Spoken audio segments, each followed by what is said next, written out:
This episode of the Shawn Ryan Show is brought to you by Vigilance Elite Patreon. Vigilance Elite Patreon is how you support the show. It also has an entire library of tactical training and behind-the-scenes footage of the Shawn Ryan Show.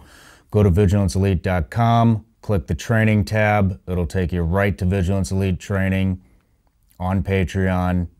Get a subscription, support the show. Thank you. Let's get on with it.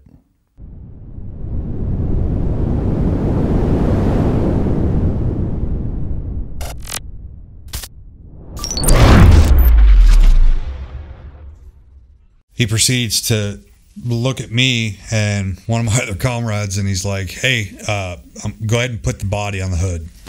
On the hood of what?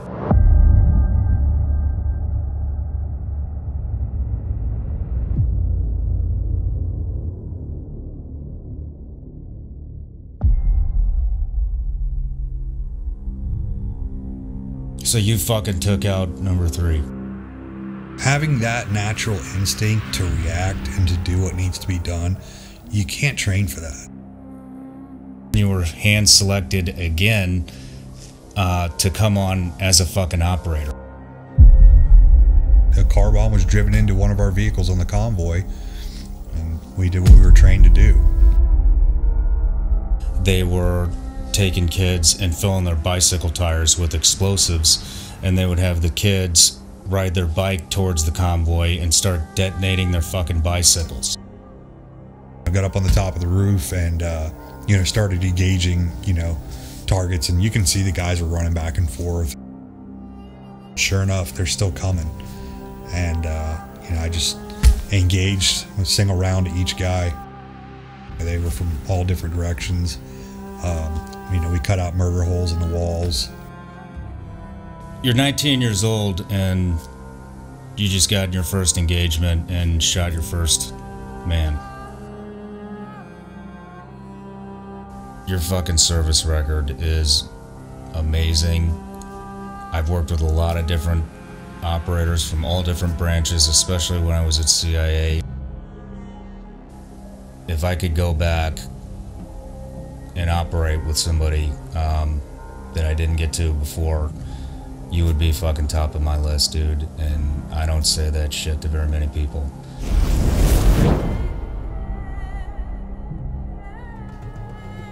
Welcome back to the Shawn Ryan Show. I want to kick things off and say thank you to all our patrons on Patreon who have been supporting the show behind the scenes. Because of your support, we've been able to upgrade all of our equipment, and you'll see the benefits of that as you watch the show. Also, I want to give a big thank you to everyone who took the time to go to iTunes, hit the subscribe button, and leave us a review. If you haven't done that yet, please go to iTunes, hit the subscribe button, leave us a review. Even if it's just one word, that's what we need to get this show up in the top charts. If you're watching this on YouTube, and you're going to want to, because there's real gunfight footage of our next guest in combat in Afghanistan. Hit the subscribe button on YouTube, hit the like button, share it with all your friends, leave us a comment, and with that being said, I'm ready to introduce my next guest, number 004. He's a United States Marine with 4 combat deployments. He spent some time in the infantry on the front lines in Iraq back in the early days. He was hand selected to become a plank owner of MARSOC, which is the Special Operations Unit out of the United States Marine Corps, and became a Marine Raider. He shot and killed the number 3 high-value threat in Afghanistan in his time. Guys, if you think you have what it takes to become a Marine Raider, you better fucking think again. At the end of this, there'll be a debrief covering the entire experience. We also interviewed his wife while they were here. Everyone, this is better than entertainment. This is the real thing. Please welcome my very good friend, Mr. Nick Kefalides.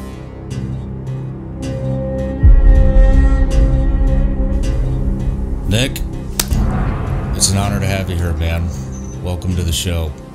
Thanks, man. It's truly an honor to be here, to just be able to sit in this chair, knowing the guys that have sat here before me. It's Some bad motherfuckers have sat in that chair. Yeah, it's a privilege, truly. Well, I'm just super stoked you guys got out here. I know it's a little out of the way, but you know, the last time we saw each other was, what, 2 or 3 years ago, probably teaching on the fucking gun range, and then we kind of split, and you went to Tampa, and I stayed on the fucking range for a while, but anyways, now you're a professional fisherman, and that's fucking awesome. I'm like super stoked. So I got you a present. Oh shit! That might help you take your fishing to the next level. So if you reach over there on the, yeah, there it is. Oh wow. Oh, what's in there? No peeking.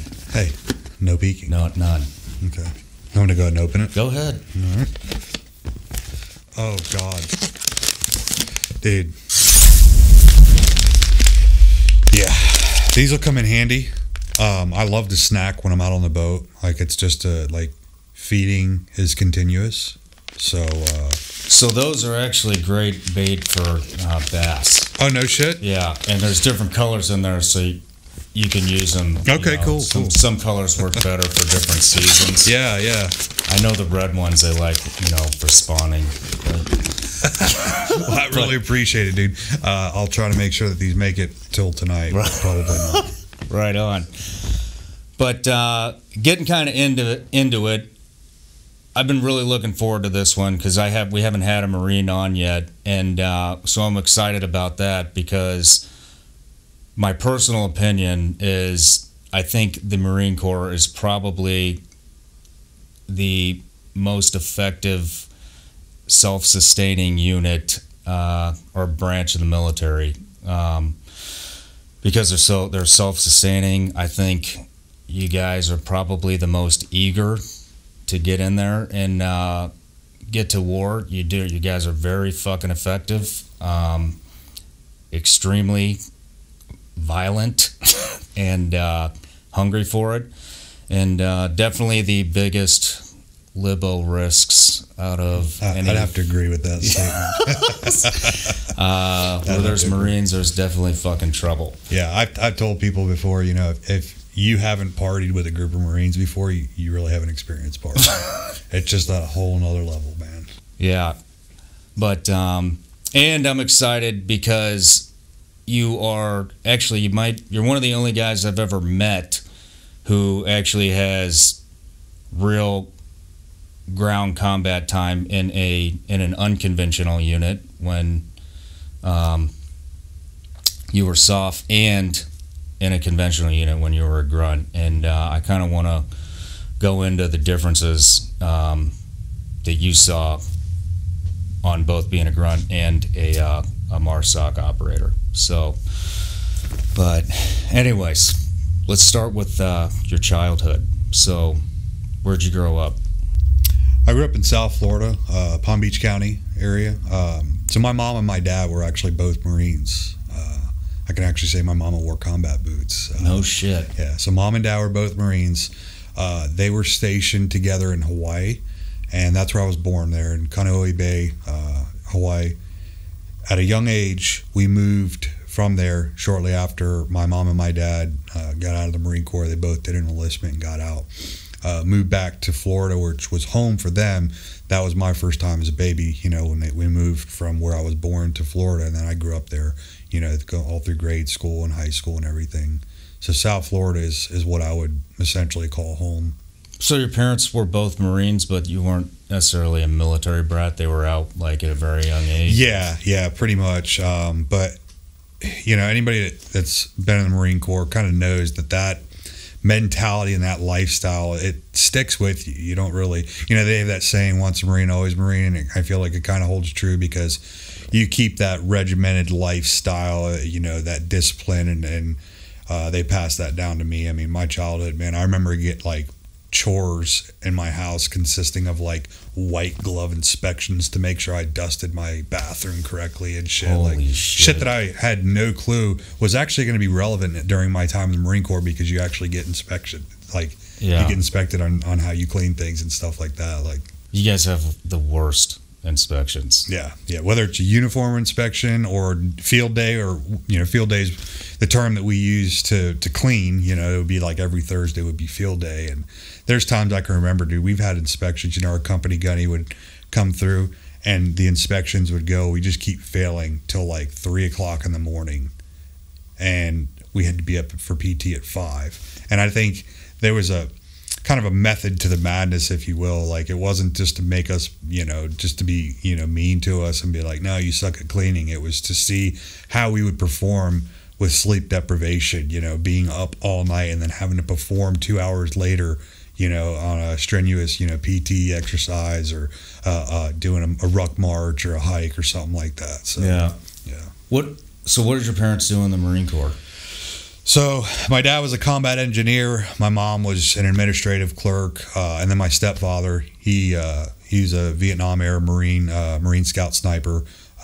He did multiple tours over Vietnam, and saw some pretty hairy shit. So no shit. So when did your stepdad come into the picture? Yeah, how old was I when my stepdad came into the picture? I want to say it was like probably 12 years old when he came into the picture. Okay. So I was still fairly young, almost a teenager. Were you close with your biological father? Yeah, my dad and I have always been close. Are you close with your stepfather? I mean, close in a sense, like, we could go months without talking and then pick up right where we left off, kind of thing. Like, we're not like, close as my biological father and I are, but I mean, we get along good. There were some times during my childhood where we didn't get along, just for random reasons, but that's just, childhood and parenting, in general. That's how it is. So he was a fucking scout sniper in Vietnam with multiple tours? Yeah. He saw some shit. He had some kills under his belt and stuff like that, and I think I kind of, like a lot of teenagers, you kind of go through that phase where, you don't really want to, follow the rules and that shit. And he was just like, hey, you're going to fucking live here. You're going to live by my fucking rules. And him and I fucking butted heads quite a bit. But, you get past that shit, Yeah. As I've gotten older and I've matured, him and I have gotten closer and closer. The Vietnam era is like, in fact, that's the whole reason I even joined the military to begin with. Oh, no shit. Yeah, like I feel like that era just got, those were some hard dudes, and they didn't have the backing of the country like World War II did. Not to take anything from World War II, because that was, you know what I mean, but coming home from Vietnam, you definitely weren't getting a fucking pat on the back. Hell no. And I think that Vietnam is like really where special operations and unconventional warfare really started to come into play. I agree. And so would he tell you things that happened over there, or he didn't really advertise stuff. He wasn't a big drinker, but if he had a couple beers on a random occasion or whatever, he'd loosen up and some things would kind of slip, especially if it was like, me and one of my stepbrothers were around. It was just us, and it was kind of, that environment where it wasn't a bunch of family members and people around. He had said some things, but you could tell he'd been through some shit. Like, he had pretty severe PTSD. I mean, we knew it. Like, I was exposed to that as a kid before I even knew what the fuck PTSD was. Yeah. Even when I joined the Marine Corps, I didn't really have a true understanding of kind of what he went through. But I just remember like waking up in the middle of the night as a kid, and I could like, my bedroom was kind of right down the hallway from our living room or our family room. And he had a, like one of those lazy boy recliners. And I remember waking up at night, and this happened multiple times, where I could hear the rocking chair squeaking, like somebody was sitting in it. And I just thought it was really bizarre. I'm like, as a kid, you're like, oh my God, is there a ghost in the house or whatever? And I remember waking up in the middle of the night and just not being able to resist going out there and see why this chair was squeaking. So I'd get up like I was going to the bathroom, and he'd be sitting there like in the dark with his 357 Magnum sitting on his lap. Fuck, man. And like, I don't know what kind of state of mind he was in, or what he was doing. I didn't ask. I just remember going out there, seeing it, and him be like, what are you doing? And I was like, oh, I had to go to the bathroom, And so I didn't know at the time. I thought it was really strange, but years later, as I came to understand what PTSD was and kind of some of the things associated with having PTSD, I kind of realized, well, he was just kind of having one of those moments, I mean, you probably fucking saved his life by coming out of your room. There's no telling, dude. There's no telling. Holy shit. Yeah. Do you see like a lot of similarities between what you've gone through and like looking back, what he was doing? Yeah, absolutely, man. Yeah. A lot of the isolation, isolation, the, anger, stuff like that. You're trained, to act with violence, like, you know what I mean? And you come back, and you're put into civilization and you're expected to act as, a normal member Forget of society. everything, Yeah. And, so I can surely relate to seeing how he had reacted at certain times and the way he was, and, it surely does relate to, the way I've kind of dealt with it. So growing up, did those stories, is that what inspired you to become a Marine yourself, or walk us through that? Not really, because well, in a sense, yeah. Like, he did tell me a lot of cool stories about like the Marine Corps and some of the experiences he got to enjoy. And my dad did the same thing. They, at the time, they wanted me to join the Marine Corps. They knew that it was going to be a good thing.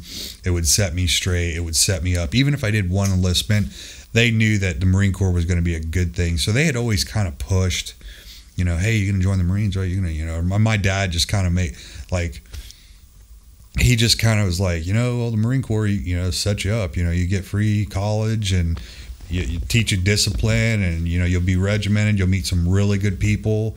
But I don't know, man. It was in the back of my mind. I kind of always knew that I was going to join. What age would you say, like, it became like very apparent, like, well, this is where I'm going? Honestly, man, 9/11. 9/11? Yeah, like I always, like, even as a kid growing up, like, I watched, like Full Metal Jacket and, different war movies and stuff, because I found that very intriguing. And as a kid, I was always like a little shit. I was always getting into fights and beating people up and stupid shit, So I just loved that adrenaline, and I wanted to serve my country. I wanted to, protect the people, and that's kind of essentially what, you were trained to do. And how old were you when the towers went down? I want to say I was 16 years old.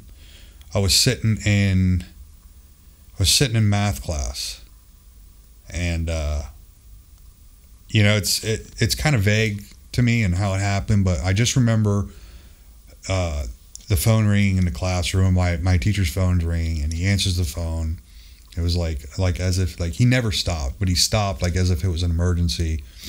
And next thing you know, he hangs up, and he had a TV in his classroom. A lot of us, growing up, you remember you had, like, some days you would watch, like, movies or documentaries or history or something like that. He had a TV in his classroom, and he rolls the TV out, and he plugs it in, and he turns on the TV, and we just are watching, the towers had just fell,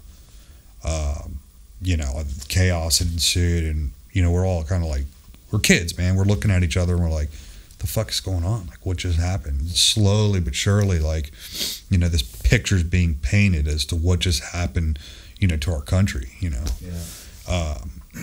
And I had some time to kind of really, ponder the whole thing that was going on.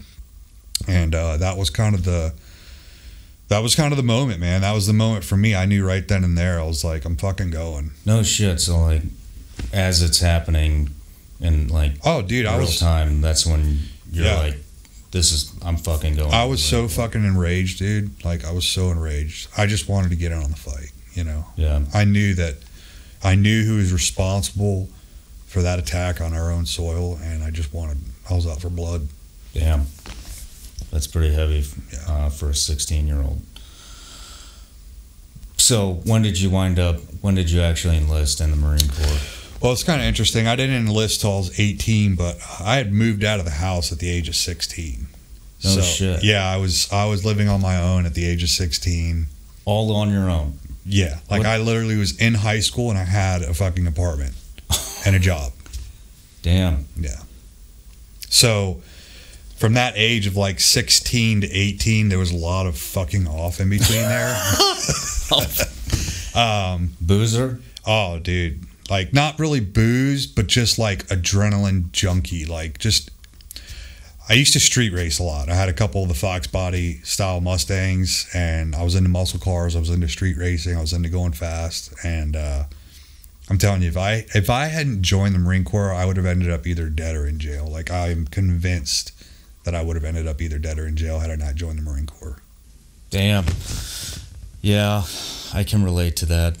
I could definitely relate to that. But so you joined at 18. At 18, yep. At 18, you know, I was talking to my recruiter, you know, a really good dude, Jason Batson, and him and I actually became pretty good friends. Like, we hung out quite a bit. Like, I don't know, he took a liking to me, and he wasn't one of those recruiters that was just like, you know, hey, like, you know, you should do this, and, you know, was just worried about, you know, hitting his quota.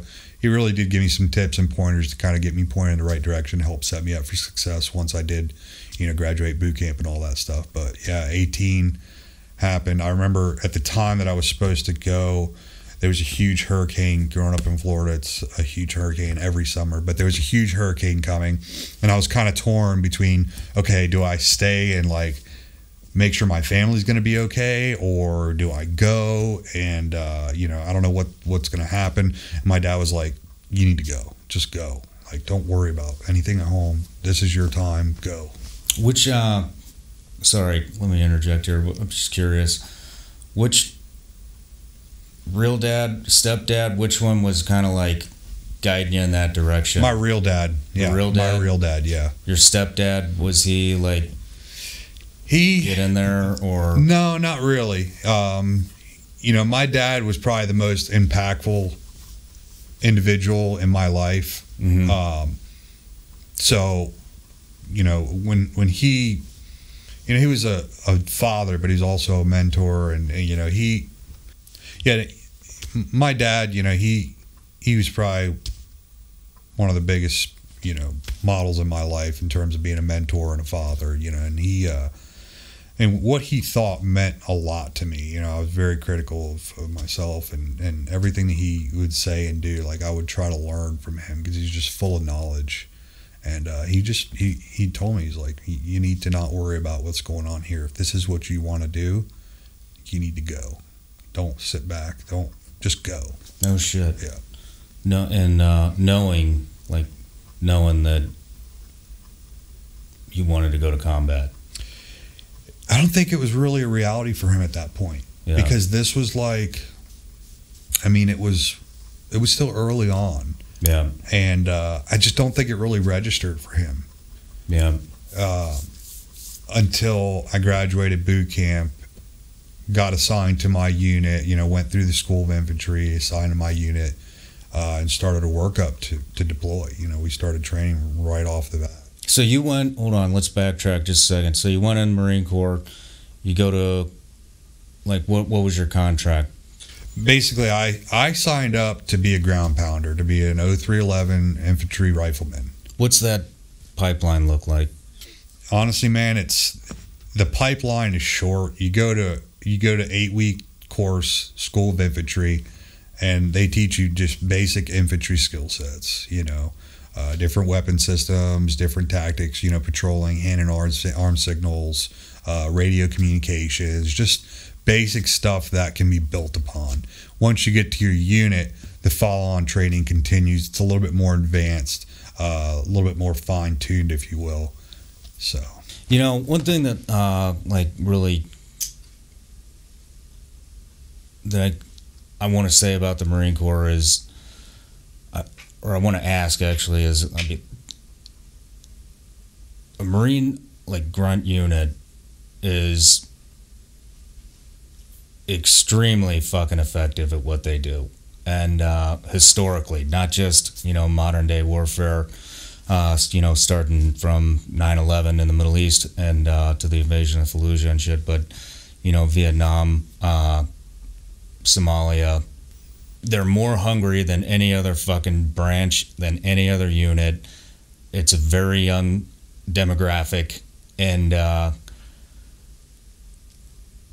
what is it about that, like, that's different than the other branches? I guess is kind of what I'm asking. Is at what point, or what do they do in that training that motivates the Marines so much more than the other units? I mean, every single fucking Marine that I meet is, I mean, they are fucking hungry, and I can't say that for every unit. Yeah. In the other branches. Yeah, I'd have to agree with that.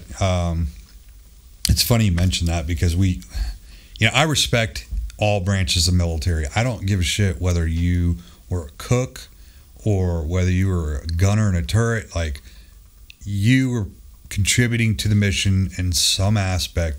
You've got my respect. But it took me time to grow to have that mentality. I used to be like, you know, fuck that. If you're not infantry, you're just a POG. POG being the acronym we use for personnel other than grunt. But we used to laugh and be like, you know, people that had never done time in the military before would ask me, like, what's the biggest difference, like, in the Army and the Marine Corps? And by no means am I bashing the Army, but I used to be like, all right, so think of like meat eaters and leaf eaters. You've got the two here. We're carnivores, like, and I don't know, man. I think it starts from the day you arrive at boot camp and you step on those yellow footprints. They literally break you the fuck down mentally, physically, psychologically to nothing. I mean, I'm sitting there watching grown fucking men cry like babies to go home. You know, guys claiming that, you know, all of a sudden now their religion doesn't allow them to, you know, to be involved in the training that we're required to do. And basically, man, it's like a mentality that they ingrain into you, just the way that they train you, and then they build you back up, you know, to be what they want you to be. And I think it's just like, by the time you graduate boot camp, especially in a wartime, like, you know, you're hearing and seeing about all this shit that's going down, and you just got these, you know, guys that just got done training. Their entire life for 3 fucking months consisted of making it so that they can go, to knowing that they're going to go to combat, you know. I don't know, man. I really think it's a lot of tradition, the way from boot camp, as regimented it is, the way that drill instructors are. I mean, it's I'm going to say, like, for me, boot camp from a physical aspect was not a challenge. I was prepared. I made sure that I prepared for boot camp. You know, physically I was there. What I wasn't ready for was the psychological aspect. Yeah. And that's where they really kind of build you up. And man, by the time you graduate boot camp, man, you're just, you know, you're a machine. You're thirsty for blood, you know, and they've trained you to be this machine. Yeah. I mean, it's fucking effective. And another thing that I find really common amongst Marines is I mean, you guys are fucking tight, and you take care of your own. And in a lot of other units, especially in soft units, there can be, we can be a little dramatic at times. But I mean, it functions, and, you know, and we're very effective. But I can't say that about. We can flip the switch and turn it on. You know what I mean? And we can also turn it off. And that's when usually, you know, bored soft guys, a lot of fucking drama winds up happening sometimes. But I don't really see that in the Marine Corps. And one thing I noticed when I was going through training, both in the SEAL teams and at CIA, was a lot of the other branches, like guys, like they finish their shit and they're fucking gone. And at a very young age, when I went through BUDS, I think when I was about 19, and the guys that were switching over from the Marine grunt units were always the last ones out. They were always the ones that were helping guys with their swim times. They were helping guys with their rifles, how to clean them, how to take them apart. It was always the Marines or Navy corpsmen who served with a Marine unit. They were attached to them, yeah. They had that shit down pat, every fucking one of them that I met, and they were all solid dudes. In fact, the guy that won Honor Man in my BUDS class was a former Force Recon guy. But I just helped me understand like what happens, because it really is. Every one of them that I've met is like that. I think there is. You know, they really put a lot of emphasis on. I'll give you an example. You know, if you're on a platoon run or something, you're only as fast as your slowest man, right? So everybody knows, like, I don't give a fuck if you can run 3 miles in 17 minutes. This guy here can only run it in 22 minutes or 23 minutes. We need to up his run time, because as a unit, you know, we're only as fast as that guy. And I think that crosses over into every aspect, whether it has to do with, you know, training, or whether you're in combat or you're in schools and you're learning, just gaining more knowledge. I think we've just always had that, you know, that mentality kind of ingrained in us to, you know, help the guys within you, because it's not about you. Collectively, you're a unit, and the success of that unit doesn't just rely on 1 or 2 people. It relies on everybody within that squad or that platoon. So, but it's also tough to say. I mean, it's part of the process, you know, it just from tough to pinpoint it. Yeah, they break you down, and just everything, all the training, which, I mean, it's been so long for me, I can't even recall half the shit we did in boot camp. But so you join at 18, get through boot camp, you go to infantry school, and then you get to what unit? I get assigned to 2nd Battalion, 2nd Marines. And what year is this? This is 2000. This is the end of 2004. I want to say it was like probably December. Actually, it was probably December time frame of 2004. Maybe January of 2005. I get assigned to 2nd Battalion, 2nd Marines. Okay. And that's stationed there in Camp Lejeune, North Carolina. Okay. How much time does it take to show up to boot camp, get through that, go to infantry school, now you're at the unit? How much time are we talking? 6 months, a year? 5 months. You got 3 months from Marine Corps boot camp, and then the School of Infantry is 8 weeks, and add another 2 months. You're looking at 5 months.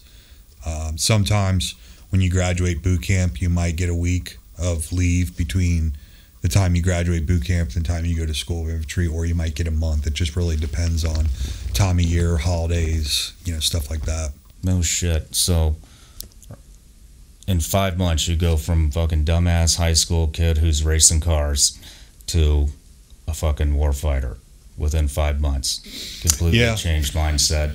Everything's different. Yeah. I wouldn't say, you know, I mean, I wouldn't say that you're a, you know, full-fledged, like, ready to go warfighter, but I mean, you've got some training under your belt. You know, you've got that mentality ingrained in your head. At that point, you know that, like, it's happening. I mean, you're definitely a warfighter, whether you like it or not. You know what I mean? Because you're fucking going. Yeah. And so, how long were you at that unit until you got your first deployment orders? Like 6 months. That's it? Yeah, like when I got to the unit, they were pretty much had already started a workup. You know, workup for the deployment can last anywhere from, 5 months to 9 months, depending on how much time you have. When I got there, they were already in the middle of a workup. So I got there and jumped right into training. I mean, we were going to places like, going out to California and doing training there on Lejeune and stuff like that. Like we were getting ready, And it was shortly after that when we got our date as to when we were leaving. How long did you have before you were leaving? It was about, you talking about for training? For your first deployment. Between the time I got to my unit and the time? Yeah. It was probably about 6 months. So, okay, so we're looking at a year from enlistment to deployment? Pretty much. Less than a year. No shit. Yeah. Where were you going? We were going to Iraq. We were going to a place called Al Karma, Iraq, which is just north of Fallujah. Oh, fuck. Yeah, anybody that's been deployed to Iraq probably knows about the city of Karma or the town, the village of Karma. It's a bad fucking place, man. Yeah. Probably one of the fucking worst places I've been in my life. Had the Marine Corps already invaded Fallujah at that point? Yes. That was 03, I believe, right? Yeah. The initial invasion had already taken place, but there was just a lot of residual just bullshit still going down. So you're like fucking, 19 years old at this time? Yeah. What, how did they tell you, like, where you're going? Do they, I mean, I know how they do it in the SEAL teams. You kind of know, like, the entire fucking workup where you're going. It's different because it's like, they really utilize the chain of command and in the line company or the infantry units. So somebody in my position, I didn't know shit. I just did what I was told, and that was it. I followed orders. The way they let us know, I guess, as it got closer to deployment date, they called in the platoon sergeants and the squad leaders, and they, sat all these guys down, let them know where we were going, roughly about how long we were going to be gone, and they were then ordered to, hey, you need to disseminate this information to your guys, with obviously a laundry list of shit that needs to be done prior to deployment, next of kin and, living wills and shit like that. Shit that you normally, like, you don't really think about, but that's the shit you really got to take care of before you leave. Yeah. I mean, did any of that shit even seem real at the time? Did it hit you what you were getting ready to go do at all? No. Nope. I don't think it hit me until I stepped off the bus in Kuwait. Oh. Yeah. We were in Kuwait, and we stepped off the bus, and that fucking door opened, dude, and it was like, think of like when you open an oven door, how that fucking dry heat just fucking hits you. Yeah. That's what it felt like when the door to that bus opened, and we got off, and we looked around, and we're like, it's gonna be a long fucking summer, boys. Whole nother world. Yeah. What did you have any fucking clue how dangerous, how bad it was where you were going? Did they give you a briefing, or were they just, I mean, this is where we're going, get your shit ready, this is when we leave? Dude, honestly, man, when we got there, I can't remember the unit that we did left seat, right seat with, but they went out with us for a few days, on some convoys and stuff, and they were like, yeah, man, we've gotten like 2 engagements in the last 6 months. It's been really quiet, not really much to report. They gave us what info they had, but it was really not that kinetic of an environment at that time. No shit. Yeah. And then if you fast forward to a month or two into our deployment, we were getting engagements every fucking day, getting blown up by IEDs, rocketed. I mean, you name it, dude. It was happening. And there's a reason that took place. But no shit. Yeah. Well, let's take a quick commercial break, and we'll pick up right where we left off on your first combat deployment.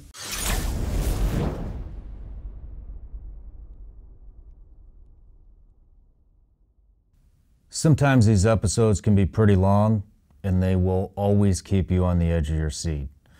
Rather than sit here and watch it alone, why don't you head over to vigilanceelite.com, buy yourself some company, and get some Vigilance Elite gummy bears.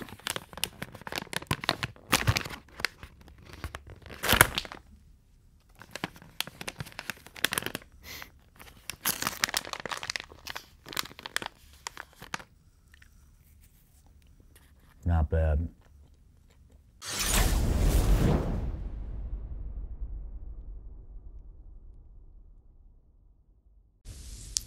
All right, we're back from the break, and we left off. You're on your first combat deployment with the infantry unit. You guys did a turnover, and they told you that everything's been pretty cool and calm and collected in the city and pretty inactive. So let's go from there. Yeah, so they basically tell us, hey, you know, we were just trying to gain the atmospherics as to what's going on, and they told us, you know, hey, it's been uneventful. You know, and they showed us, you know, different areas and you know, in our area of operation, you know, points of interest and things like that. But, you know, for the most part, when they were like, all right, you guys got it, you know, they were like, you guys got nothing really to worry about. Everything's good. You know, just, you know, mind your P's and Q's, keep your eyes peeled kind of thing. And it wasn't even a week into the deployment where, you know, we got our first engagement. You know, it just happened like that. You know, and at the time you had Al Qaeda was in the area. That's kind of who we were fighting at the time, was Al Qaeda, and you know, they're always going to test the waters. They know when new units are coming in, you know, so they're going to test the waters. They're going to see what, you know, what they're dealing with here. So, long story short, I think we were convoying from 1 OP to back to Camp Fallujah at the time, or something like that. I think we were like transporting. That's what it was. It was our company commander needed to go from one of our observation posts back to Camp Fallujah for a big meeting with the general. And we were the ones that were going to be transporting him and providing security. So, you know, we mount up, we're going on this convoy, and we're approaching, you know, we're going down MSR Chicago, which is like the main route, you know, to get back to Camp Fallujah. And there was an abandoned building, you know, kind of off to our right flank, and a guy basically just jumped out of the, you know, one of the doorways of the abandoned building and just starts, you know, lighting up the convoy with an AK. And, you know, we smoked his ass. It was just like, you know, he's done. Stopped the convoy. CO decides he wants to get out and check out the situation. So we clear the compound, you know, the abandoned house where that guy was in, make sure the guy's, you know, dead and all that stuff. And he proceeds to look at me and one of my other comrades, and he's like, hey, go ahead and put the body on the hood. On the hood of what? On the hood of the #1 Vic, which was his vehicle. He put a dead body on the hood of the lead vehicle. I was just as shocked as you are, man. I was like, sir? And he's like, do what I fucking said. Put that dude on the fucking hood of my vehicle. Shit. And so at that time, you know, we're rolling around in up-armored Humvees, and we would do random vehicle checkpoints. Like if we were in an area where we wanted to start searching people, we would have 50 feet of concertina wire, you know, compressed, you know, essentially it's razor wire, barbed wire, whatever you want to call it. And we'd compress it, you know, coil it up, put it on the hood of the Humvee and strap it down. So this way, when we need it, we just cut the straps, pull it out, and now we got our vehicle checkpoint. And so we put this dude on the hood. You got this dead guy. He's bleeding all over the place. He's all kind of tangled up in the C wire. Hold on, let's backtrack here. So, how many fucking cars are in infantry? At this point, I think we had 4, maybe 5 vehicles. Typically, when we roll around as a platoon in that deployment, it was four Humvees. But I think we had an extra one because it was the headquarters vehicle, which was, you know, the CO, and then his personal radio guy and all that. So okay, I was expecting like 20, 30 cars. No, this was a small convoy. That's how we rolled around. It was pretty small. And then this guy was just a loner, just getting just a dude that I don't know what, like, honestly, man, I don't know what the fuck was going through his head. Like, you're one dude and you got a convoy of fucking 4 or 5 Humvees, but it didn't end well for him. How close was he to the convoy? Man, he was close, dude. He was probably, he's less than 100 yards. Man, if I had to guess, I'd say probably about 70, 80 yards. Okay, that's far. So, I'm guessing it was like, usually when that happens, everybody wants to pull the fucking trigger. Everybody pulled the trigger. Okay. Dude, So he had a lot we had just gotten into country. It hadn't been a week, and you've got young PFCs and lance corporals who have had all this training for the past year and finally have the opportunity to utilize it. So, yeah, everybody pretty much, you know, it all happened at once. I mean, it didn't last long, but nonetheless, yeah, it was a little bit of overkill. But so you're 19 years old and you just got in your first engagement and shot your first man, and then threw him on the hood of the lead vehicle. Yeah, we had boners up until we were told to put him on the vehicle. Then it kind of that's where you draw the line, huh? Well, we were like, wait, what? Guys, this was a lot of fun, but shit's getting a little weird. Yeah. Yeah. And from that day on, now mind you, this is a 7-month deployment. This is not even a week into it. From that point on, for that entire deployment, we were engagements every single day. Every day? Every day. If it wasn't a firefight, it was being rocketed or RPG'd or IEDs. There was always something. Mortars, incoming mortars, like it definitely stirred the pot, if you will. How long is a deployment with the infantry? 7 months. 7 months? 7 months. 7 times 30, what's that, 210? That's 210 engagements at a minimum. At a minimum, dude. And I mean, sometimes right there's times where, yeah, we would convoy. I remember there was one day where my vehicle, how the fuck I have all my fingers and toes to this day, I don't know, because I remember a specific day, my vehicle, I don't know how, but by chance, my vehicle got struck by an IED 3 times in one day. Damn. 3 fucking times in one day? Yep. What the fuck kind of vehicle were you riding around in? Well, there's a lot of different variables that go into play with, you know, IEDs. Sometimes they bury them too far. Trigger man's not on. Detonation devices, there's a lag in it. It's not, as accurate as they're hoping for it to be. So we just lucked out, man. Wow. I mean, there was guys that definitely took shrapnel and got injuries and stuff, and those were some of the smaller IEDs, I guess, that I've encountered throughout my time over there. But I remember that, man. It was kind of a running joke, as my career progressed, and I got to different units. It was kind of like the running joke, like, yeah, I don't want to be in his vehicle, because I was known for getting blown the fuck up. Man, when we were running vehicles overseas, especially in Iraq, that was the one thing that fucking scared the shit out of me, and I think that was because you have no control. Yeah, that's right, dude. You have no control. And, people ask me all the time, hey, what do you think was worse, Iraq or Afghanistan? And I'm like, depends on what we're talking about. But in terms of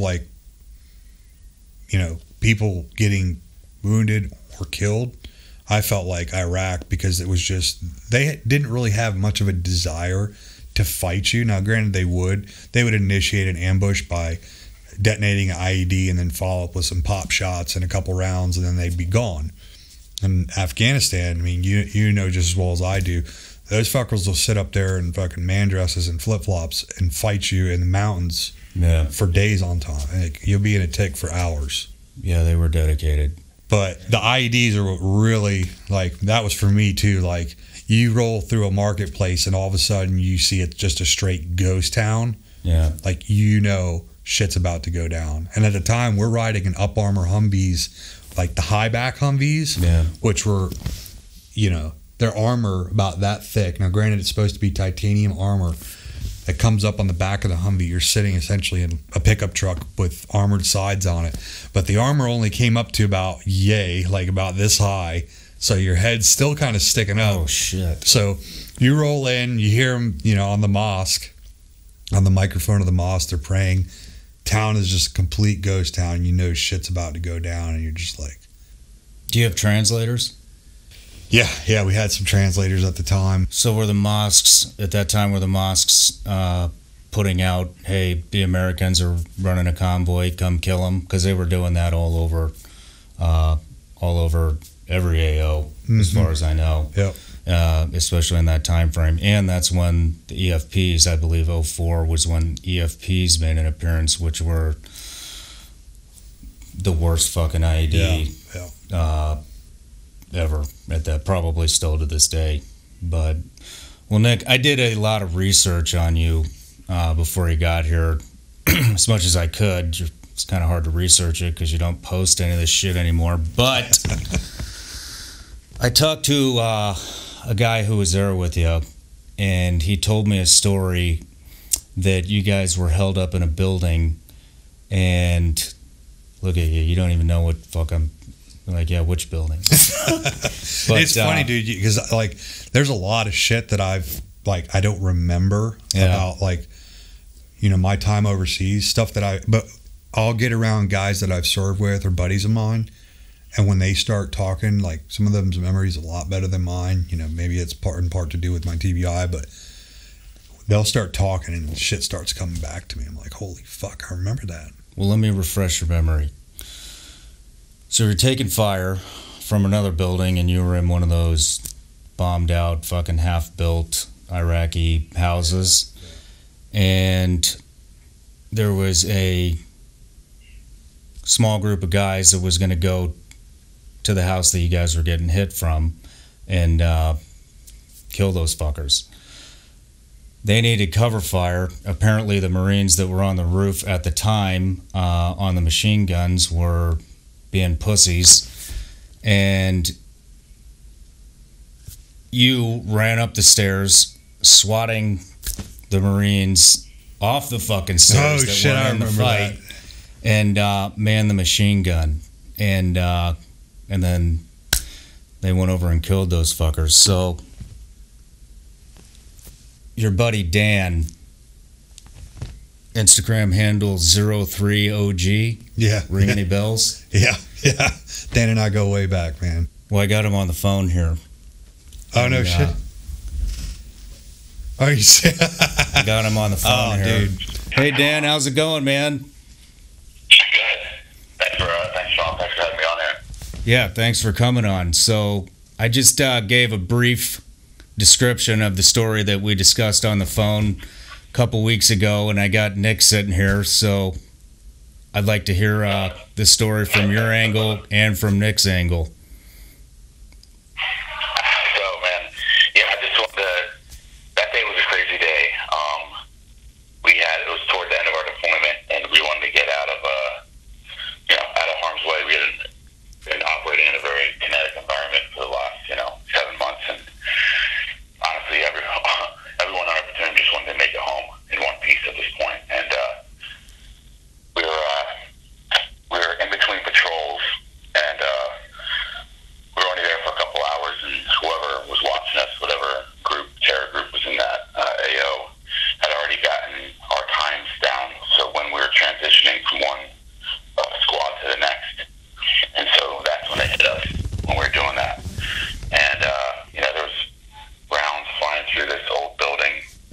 I distinctly remember, this is a testament to the kind of person Nick is he was downstairs, and there was a gun position on the roof, and people, the guy that was on security up on the roof, I won't throw any names out there, but he's scrambling, trying to get down the stairs, get away from the gunfire, and Nick's running full speed ahead up the stairs, and he tosses this guy out of the way and gets on the 240, and he starts laying down suppressive fire, so that way my squad and moving to the other react squads to get out there and fix the enemy and take and do what needs to be done. So yeah, that was pretty crazy. That's the type of person Nick is. He definitely want to have on your back in a fight. So were you guys side by side when the initial engagement happened? You and Nick? Yeah, we might have been in, the rooms were so small. I mean, we were probably within feet of each other, yeah. Same room. Oh, shit. So you fucking run to the roof and give them cover fire, and Dan was able to go and... Yeah, they did we had probably half a squad do a movement to contact, you know, when we started taking fire, and I was just, you know, trying to use up as many rounds as possible that we had up there. How many guys, Dan, if you don't mind me asking, how many guys were engaging you? Probably at least five, six, 3 to 5 at least. All in the same building? They were in a vehicle too, so they had gotten out, and that's what they would do. They'd do like these little hit and runs almost. They'd set up multiple positions and jump back in their cars or vehicles and dodge off before, you know. Or they wouldn't stay around long, so it's really hard to get a grip on that type. But you know, they knew what they were doing. Yeah. And you and how many guys went to go kill 5 or 6 dudes? I mean, we had a squad. I mean, our squads were like, we were so undermanned. I mean, we probably, at one point, we had like it was like 2 fire teams, not even, which was a squad, like, so 8 guys, 9 guys. So, yeah, we were running short. Yeah, we had guys in another platoon, you know, combat replacements, and those guys were getting hit. So, it was a shitty deployment. Yeah, sounds like it. Yeah, Dan, I think it's safe to say that deployment probably took years off of our life. Did you get that, Dan? No. I was saying it's safe to say that deployment probably took a few years off of our lives. Yeah, definitely. That deployment was one that you'll never forget for sure. Yeah. Nick, you showed me a video right before we came up here of your first deployment, and you guys got hit by... It was Al-Qaeda. Al-Qaeda had coordinated an attack on the Iraqi police station. And you guys found that video on YouTube? The video actually was, it got released on YouTube somehow. Like, I know that our unit confiscated the camera. Essentially, these guys attacked the Iraqi police station that had been abandoned by the Iraqi police because shit had got so bad in that AO. So we basically took it over and made it into an observation post. Well, all of a sudden we get the call, QRF, the police station's getting attacked. So we roll up there, and you can see the guys plain as day. There's probably half a dozen dudes there, you know, PKMs, RPKs, RPGs, you know, just laying it down to the police station. And we roll up, you know, flank them and just, you know, do our thing. And I guess the video had gotten confiscated. Now, at what point the video went from whoever's hands to making it on YouTube, it made it to be pretty famous, you know, pretty infamous attack on the Iraqi police station in Al-Qarma. So it's pretty crazy. If we can dig that video up, I'm putting it on. All right, Dan's got it. Dan, you have that video? Yeah, the police station attack. Yeah. Yeah, I got that one. Yeah, he's got more pictures and videos. That was that was that day I remember that day really specifically. That was the day you guys in your squad reacted to that too as well. Walk us through that if you don't mind. So I remember my squad was actually being punished. We were I forget what happened, but something with our squad leader said or did something. I forget what it was, but we were filming sandbags actually. Oh shit! And I remember hearing what I thought was just firecrackers. This was just fireworks, and I was like, that's strange. And then I started seeing people in the far distance running across alleyways, and I'm like, that's also strange, but that's probably not a coincidence. There's probably something going on. And then all of a sudden they started getting radio traffic that there was an attack coming on, and you know, weapons platoon had been put at that Iraqi police station at the time. And they were already combat ineffective. They had lost so many guys, so they were sitting there, you know, alone and unafraid with maybe some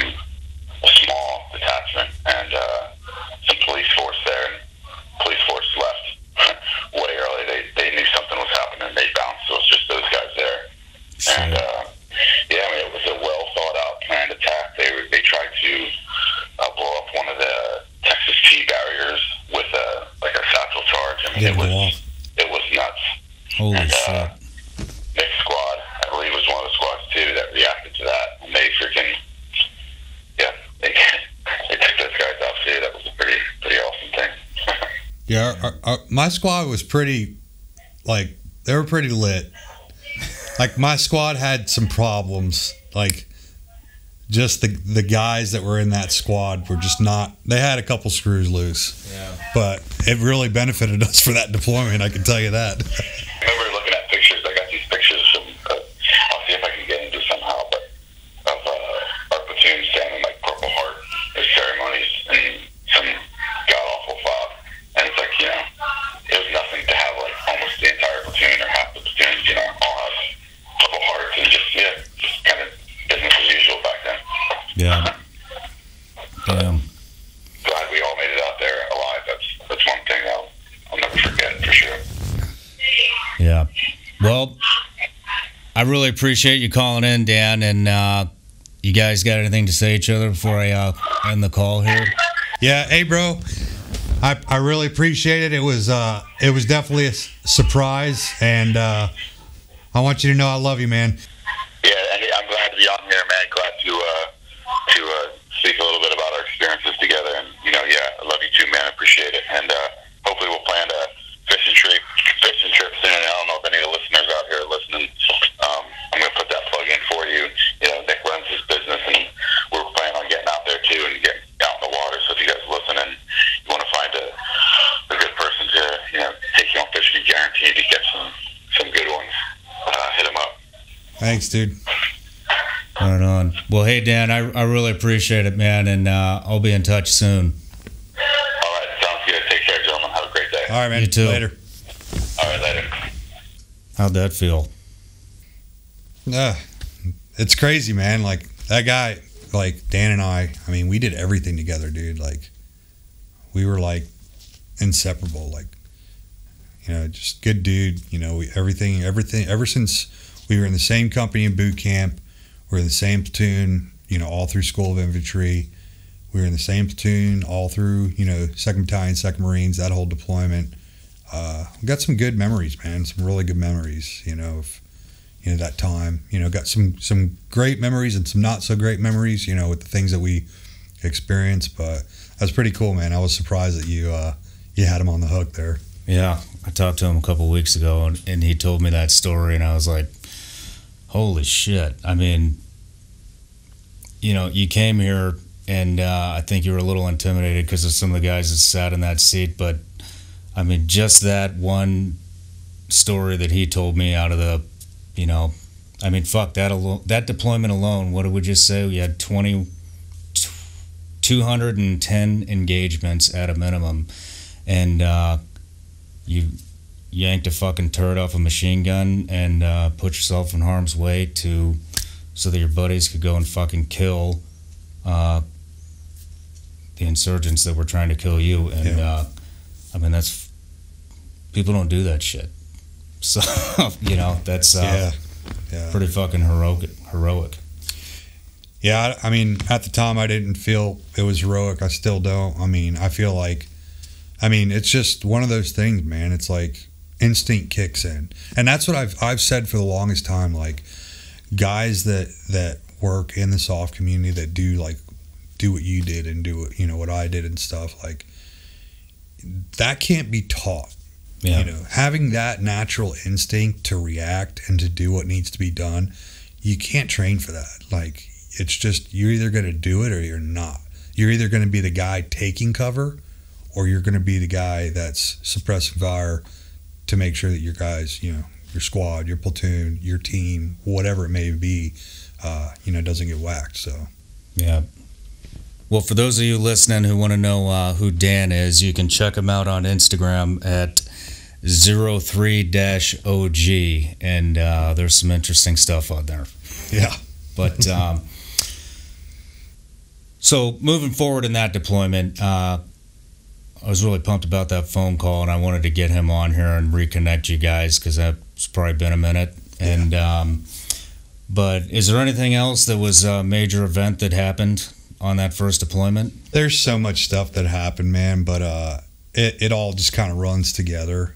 I learned a lot. That was the most important thing, is that, that deployment for me really helped set me up for the soft world. It gave me an appreciation that most guys that don't get to experience that lifestyle or being part of an infantry unit, comes with. So, I'm grateful for that. That's my roots. That's where I came from. I didn't start out, as a soft team guy. I started out as a ground pounder, as an infantry guy. I get dudes that hit me up all the time, and like whether it's young guys that are getting ready to go into the military or guys that have done a few years in the military as infantry who are getting ready to transition. They're going to go to take assessment selection, to go to MARSOC or whatever, and they'll hit me up and they'll say, "Hey, do you have any recommendations?" And I try to give them tips and pointers and stuff, but the biggest thing is you could never be too prepared. Yeah. Go prepared, Yeah. So let's move forward then. So then at some point you decided you wanted to move into MARSOC and become a raider. So let's revisit that experience. Yeah, so, well, at the time, Marine Raider wasn't even a thing. Now, granted, the Marine Raiders dates back to World War II, right? The Marine Corps has been conducting special operations for as long as they've been, around. Now, it wasn't until 2006 where we were taken under the wing of SOCOM and became what is now known as MARSOC, the Marine Special Operations Command, or the Marine Raiders. At the time, it was still just the old force reconnaissance companies, and it was a totally different format on how these companies were laid out in terms of the teams and all that. I didn't know really anything about it. I just know that my company commander pulled a select few from the company. I don't remember how many guys it was, but it was like probably 20, 30 dudes from the company. And he said, "Hey, there's a reason you're here. I have, basically requested that you individuals come here, and it's because I want to provide you with an opportunity that's out there, and that is to go and be a part of this MARSOC unit as security platoon." And at the time, we're young, dude. We just got back from our first deployment, and we're looking around each other going, "What's MARSOC?" At the time, we were already counting down the days to when our first term was up, because life sucked so bad on that first deployment, and just with that infantry unit, like, you were just looked at as another number. So it's like we had already made our minds up that we're getting out. But this opportunity had been presented to us. Hey, you can take an NDOC and try out to go, and if you make it, there's good things to come. So at that point, really didn't have shit to lose. I just knew that life was miserable where I was at, and I wanted a change. I wanted an opportunity to kind of better myself. And so I did it. Took the little screening and NDOC that they had, ended up making it, and went over to MARSOC as part of the trailer / security platoon. And essentially what our job was to do is basically provide security for the DASR platoon, which is basically a short acronym. DASR being Direct Action Special Reconnaissance. We would provide security for those guys when they're going in to do raids or do a hit on a house or something. We would be the ones manning the heavy guns, the machine guns, with our experience. And so you guys were like a blocking force, essentially. Essentially, man. Essentially, yep. Squirters, making sure there were no squirters, making sure if there were any reinforcements that came in while our teams were boots on the ground and we're inside, whatever compound or house that we were hitting. Just making sure that they could go in there and do what they needed to do without worrying about the outer cordon. Okay, so real quick for the audience, a squirter, get your mind out of the gutter here. But a squirter is basically when a unit hits a house or a compound or whatever it may be, the people that are bad that are in that compound that run and try to get away from destiny a blocking force is there to basically eliminate them so that they don't get away and fuck another unit up. So we call that squirter patrol or a blocking force. Yep. So you're a blocking force for Marine Special Operations, and so basically you were hand selected. Yeah, essentially. When I got there, I mean, dude, that was the longest workup prior to deployment I have ever done. I mean, we shot, I can't tell you how many thousands of rounds of ammo, different shooting packages, different training packages and stuff. It was all, really great training. They ended up making me an element leader, during that time. So I had a fire team under me that that we deployed together and all that. Did you work with the Spec Ops unit as an infantryman? Yes. Yeah. Like while we were there, everything was kind of like whatever training they conducted, we were conducting, and everything we did was together, because ultimately by the end of that workup, we needed to be meshed as one, because we were going to be, we're there helping each other, So yeah, everything, and that was cool for us as infantry guys that went over. We had gotten training that we had never even dreamed of ever getting. I mean, going to Hawthorne, Nevada, doing, high altitude shooting, and we went up to, Fort Campbell and trained with, I think it was 5th Group or whoever it was that we were training with, and, training with, Little Birds and, Apaches and stuff like that, calling for air and, engaging targets and stuff like that. Just stuff that we had never really thought we'd get the chance to do, and it was cool. We got to do all that stuff. The biggest difference, from infantry transitioning over to MARSOC was the funding.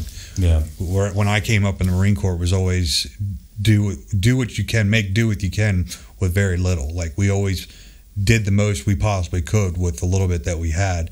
And when we went to MARSOC, we had all the ammo we needed. We had the weapons we needed. We had the gear that we needed, all that stuff. So it was a totally different world.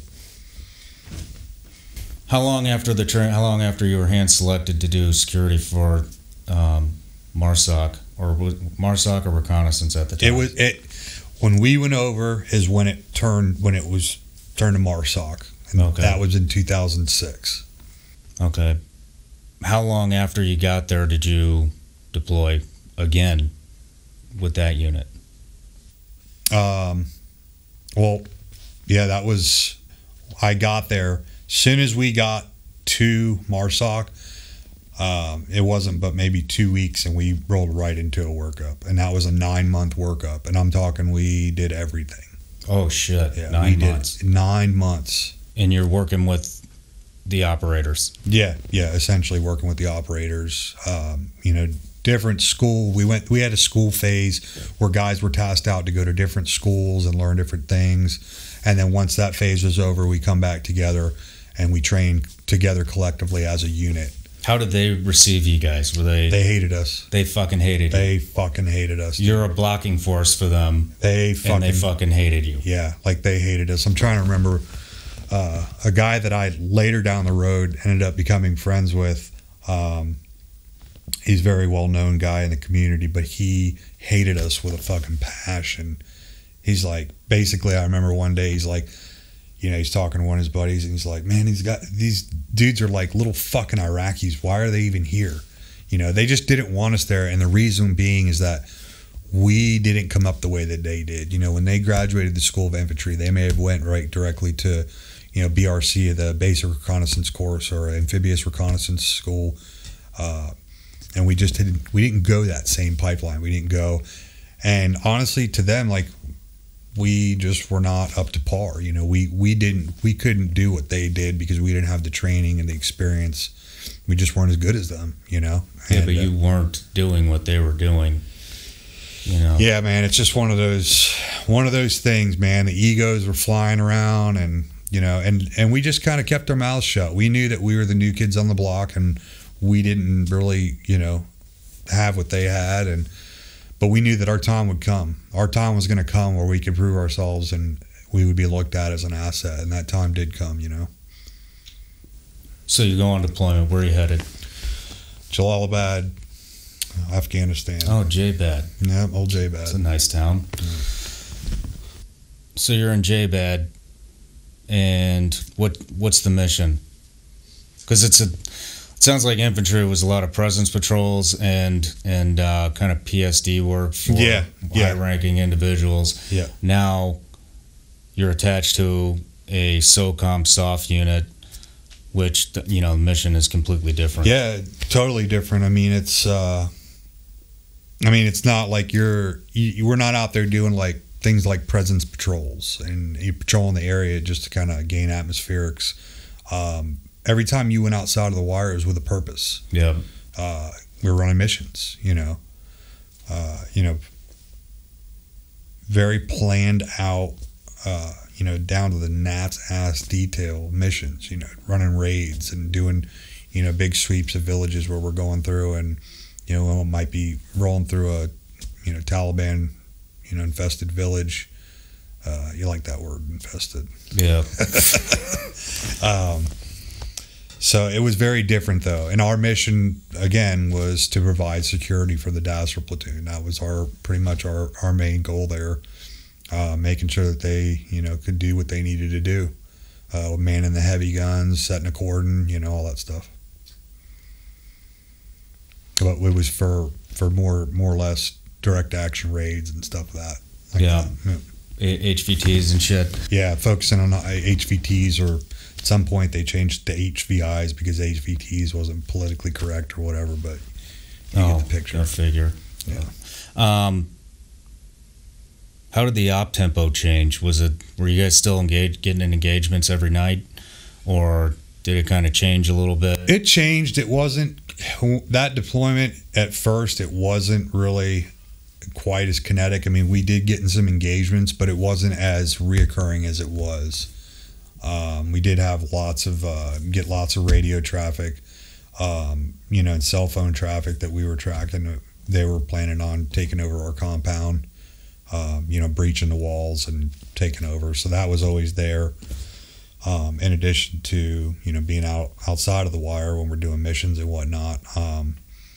But we did get engaged, and ultimately, as sad as it is to say, that deployment got cut a little bit short, because that was the very first MARSOC company to deploy to Afghanistan. That was like, since MARSOC had been stood up, we were the first ones to go. What year is this? This is, we left in the beginning of 2007. Okay. And we ended up getting kicked out of country. I've heard about this incident. So I've heard about this incident at the first MARSOC unit to deploy under SOCOM, and I heard it was a fucking shit show. Yeah, to say the least, man. It was a Fox company, and I was working at the time under probably one of the most respectable officers within the Force Reconnaissance MARSOC community at the time. Major Fred Galvin was our company commander, and he basically, he knew what the fuck we were there to do. And unfortunately, the incident that happened that resulted in us getting kicked out of the country, it ruined careers. His being one of them. Just completely ruined guys' careers. Well, what was the incident? So those guys recently got exonerated. This has been years. So think from 2007 to when they got exonerated in 2019. That's the amount of time it took. It's fucking 12 years. 12 years, dude. By this point, their careers have went down the drain. And now they're just trying to save what's left of their lives.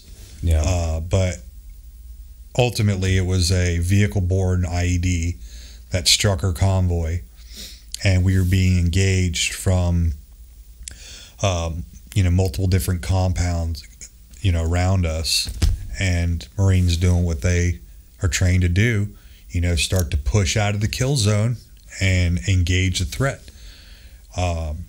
At some point in time, somebody, and now I don't know if this was a tactic that was used by the Taliban at that time, saying that there were innocent civilians that had gotten killed as a result of this, but it went up to the top of the flagpole, man, and it was a huge investigation on why these Marines basically killed innocent civilians in Afghanistan.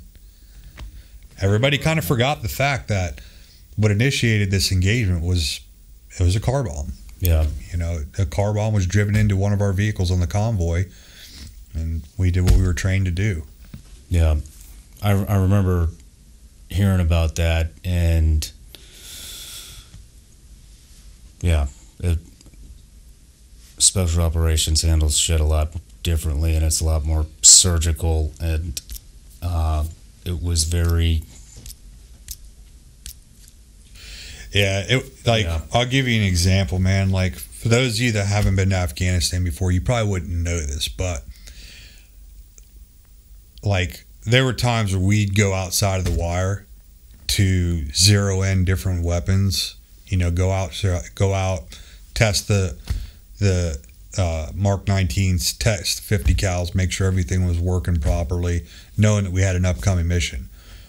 Dude, those little kids there, little Afghan kids, they would literally be sitting there off the side of the Humvee as, you know, we're engaging, you know, targets, you know, or just, you know, at the range or whatever, and they would be sitting there collecting the brass. Yeah.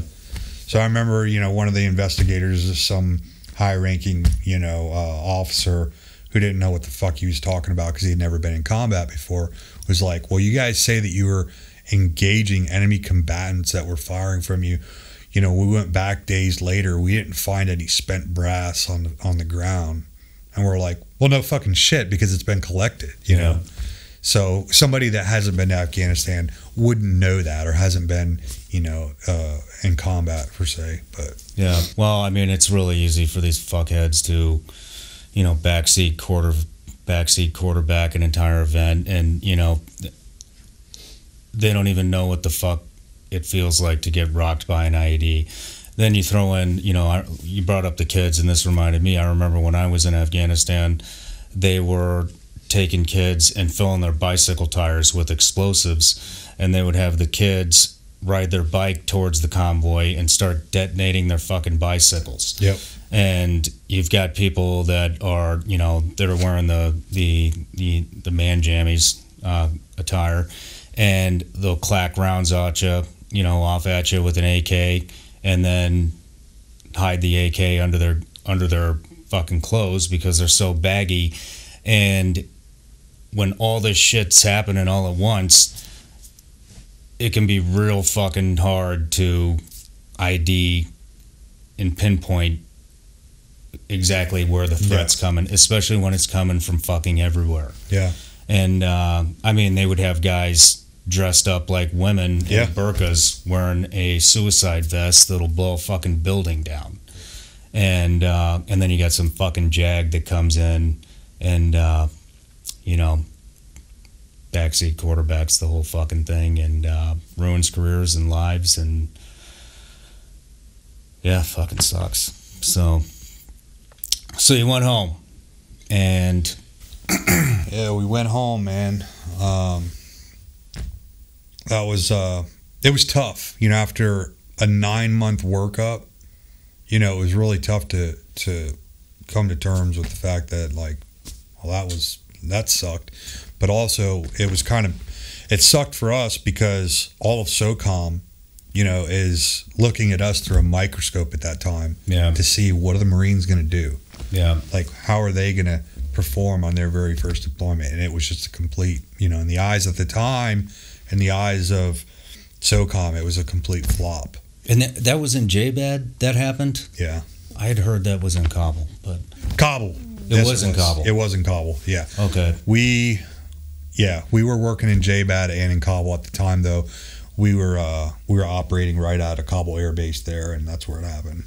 How long were you guys in country? How long was that deployment? I think it ended up, like, from start to finish, it maybe ended up being like 100 days. Oh, shit. Okay. So maybe 120 days. Yeah, it got cut real short, man. Maybe 120 days tops.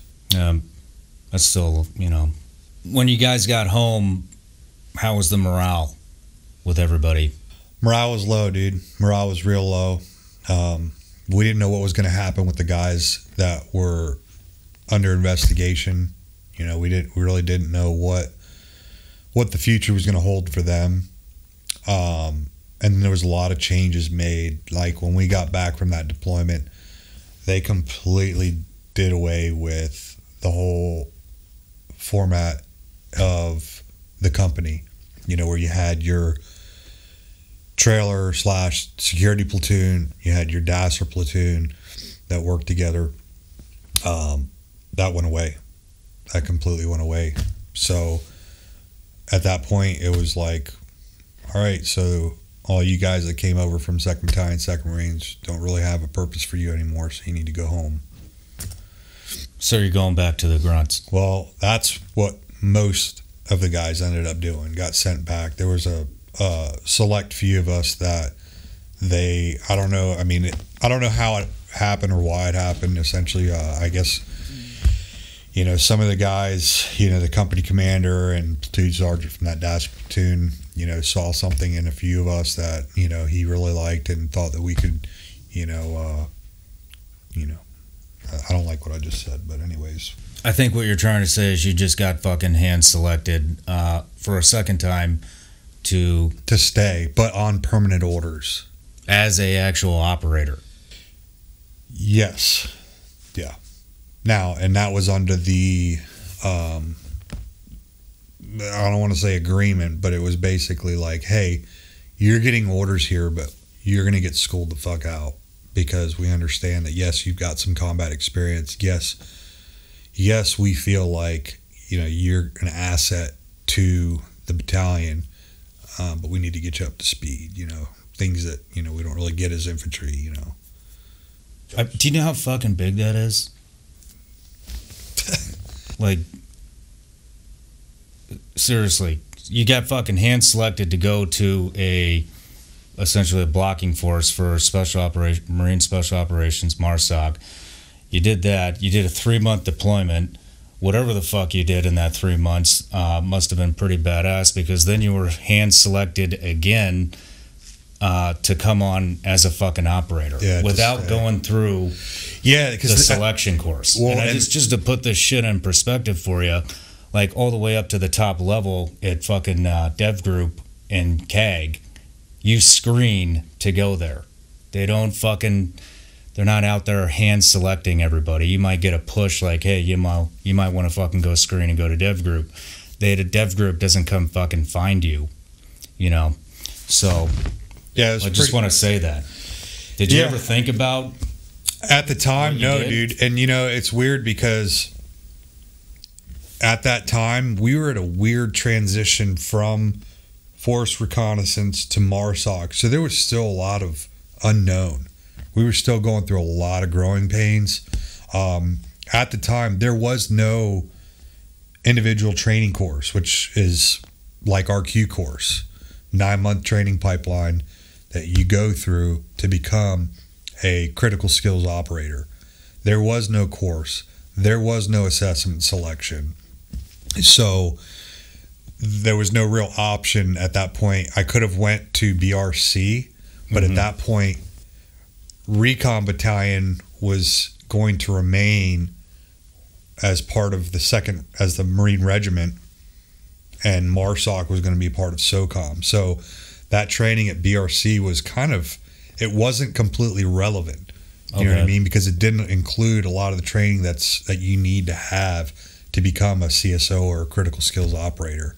While I did have some of the amphibious training and stuff like that, and the land nav piece and whatnot, it just wasn't. And that's why they developed a much longer, in-depth course, being the individual training course. So yeah, at that time, I got grandfathered and, you know, went to schools and stuff like that. But it was, at the time, I didn't really think of it the way you just put it, you know? Yeah, well, you know, most guys don't think about that, because some of us are humble and, you know, some of us aren't, but I would say the majority of guys are pretty fucking humble, and, you know, there's a perspective for you that you probably never thought about, and you should be fucking pretty proud that you were hand selected to become a fucking plank owner of what wound up becoming MARSOC. Yep.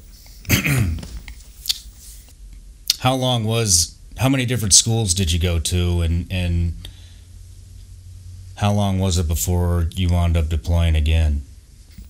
Well, so shortly after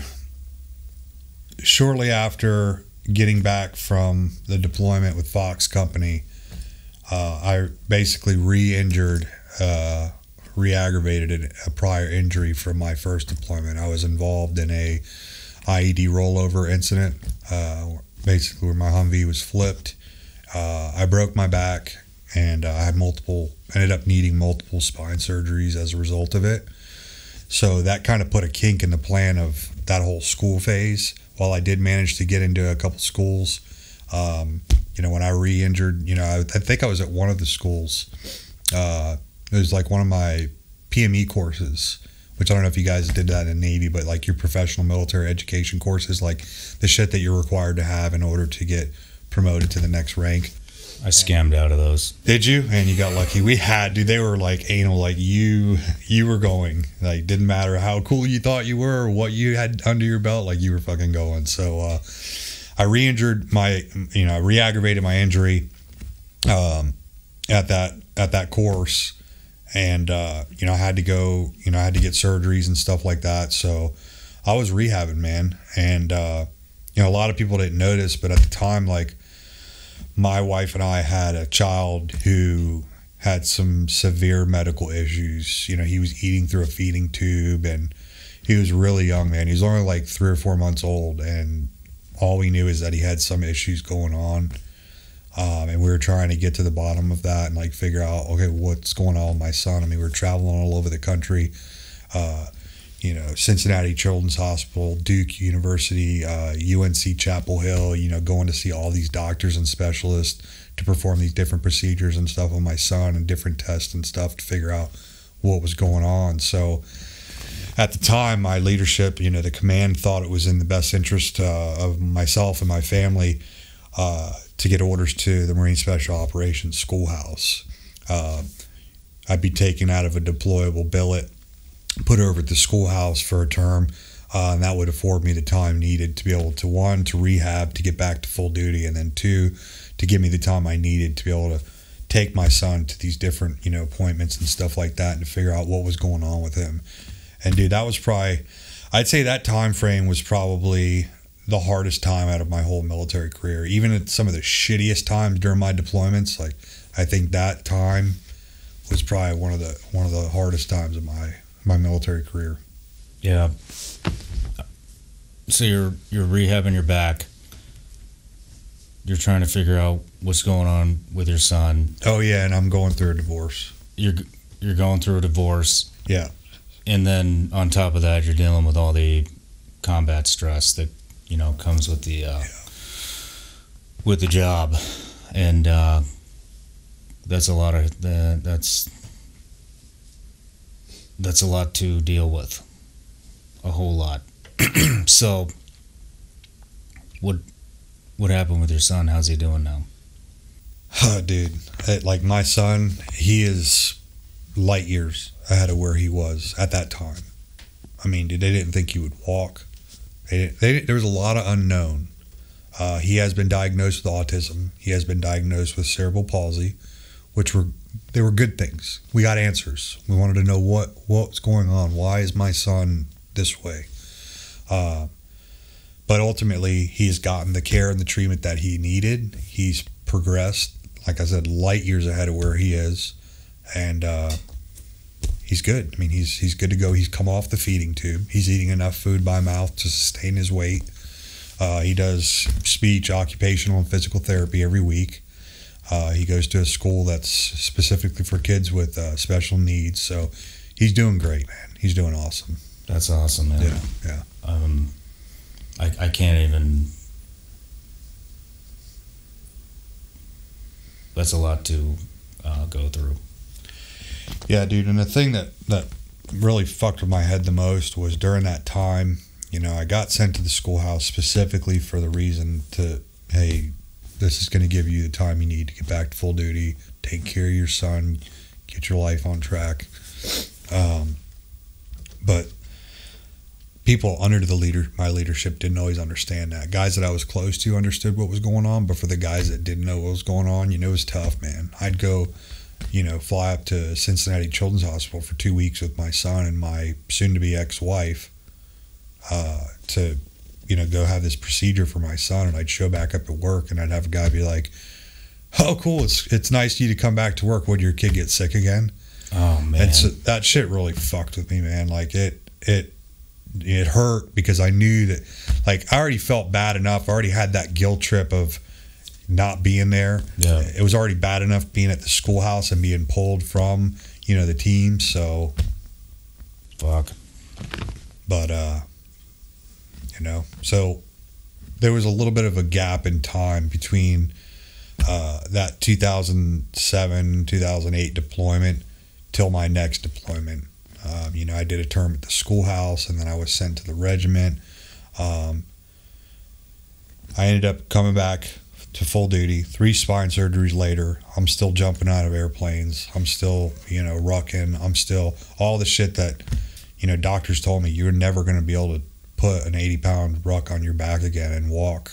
You know, it's just, you're not going to be able to do that. And I just wasn't hearing that noise, you know. I would see some of the statements that would come back from the hospitals, like for my son's treatments and shit, and dude, astronomical amounts of money. Like, and I'm thinking to myself, if I get out because of this injury, I'm never going to be able, like, what are we going to do? Who's going to pay for this? I'm not even, you know, if I get out, insurance companies might not even cover my son because he's got now a pre-existing condition. So that was my motivation to come back to full duty. Fuck, physical man. therapy on base wasn't doing shit for me. I fucking hired a personal trainer at a fucking sports rehab facility that trained fucking athletes. And I went in there, fucking put my goddamn medical record on the fucking table that was about that thick at the time. And I told them, here's my deal. This is what I do. Here's my situation. I need to get from where I'm at back to this. And I paid out of pocket at this sports rehab facility to get back to full duty. Had that not happened, do you think you would have separated at that time? What's that? Had what not happened? Had your son been taken care of, or did not have the medical issues, do you think you would have separated? It's tough to say, man, because yeah, that my son was a big part of that decision, but also I wasn't ready to drop my pack. Yeah. Okay. I just wasn't ready, you know. I hadn't gotten that monkey off my back yet. Yeah. So you went back to war?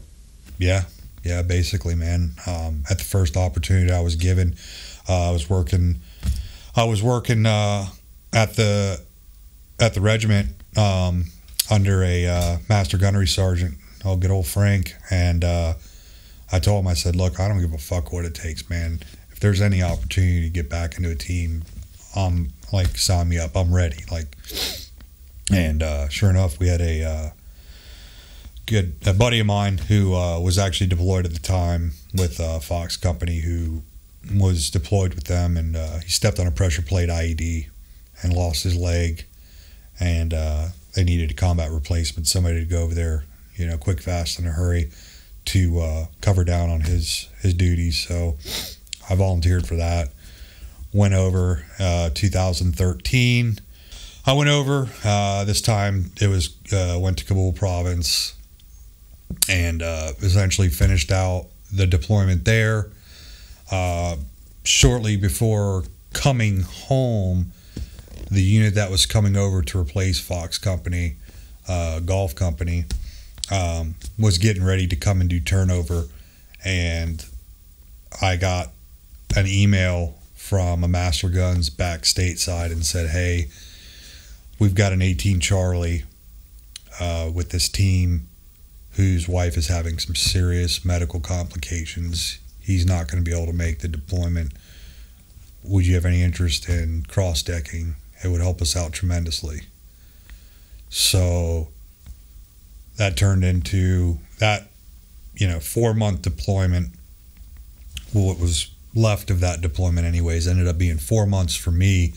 That 4-month deployment turned into like an 11-month deployment. Holy fuck. Yeah. 11 fucking months? Yeah. You didn't come back once? I went back. At that time, I didn't know I was going to be cross-decking. Yeah. And I had, like, my house and shit back home that I needed to, like... I just wasn't administratively prepared to be gone for that long. And I said, hey, those guys aren't here yet. Let me fly home for a week. Let me just get all that stuff, you know, under wraps, make sure it's good to go, and I come back. So I went home for about a week and a half. Fuck. And then came back and jumped right into a team that I had never worked with. Now, granted, I knew a few of the guys in the team. I had been through different shooting packages and demo packages and shit like that, working with these guys. But for the most part, I was like the new guy on the block. Once again, yeah, technically, you went from the training house to right in the fucking thick of it. Yeah. And it's your first, technically your first deployment as a special operations operator for MARSOC. Yeah. Yeah. So, and I was looked at, you know, like the guys that knew me in that team, they were excited to have me there because they knew, you know, what I was about. But for the guys that didn't know me, it was like, who the fuck is this guy? You know?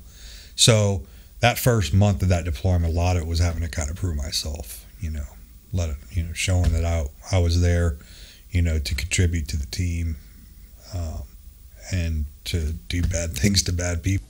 Yeah. What was the op tempo on this deployment? The op tempo of that deployment was just insane. No shit. I'd have to say that deployment was probably the most fun I've ever had in my career.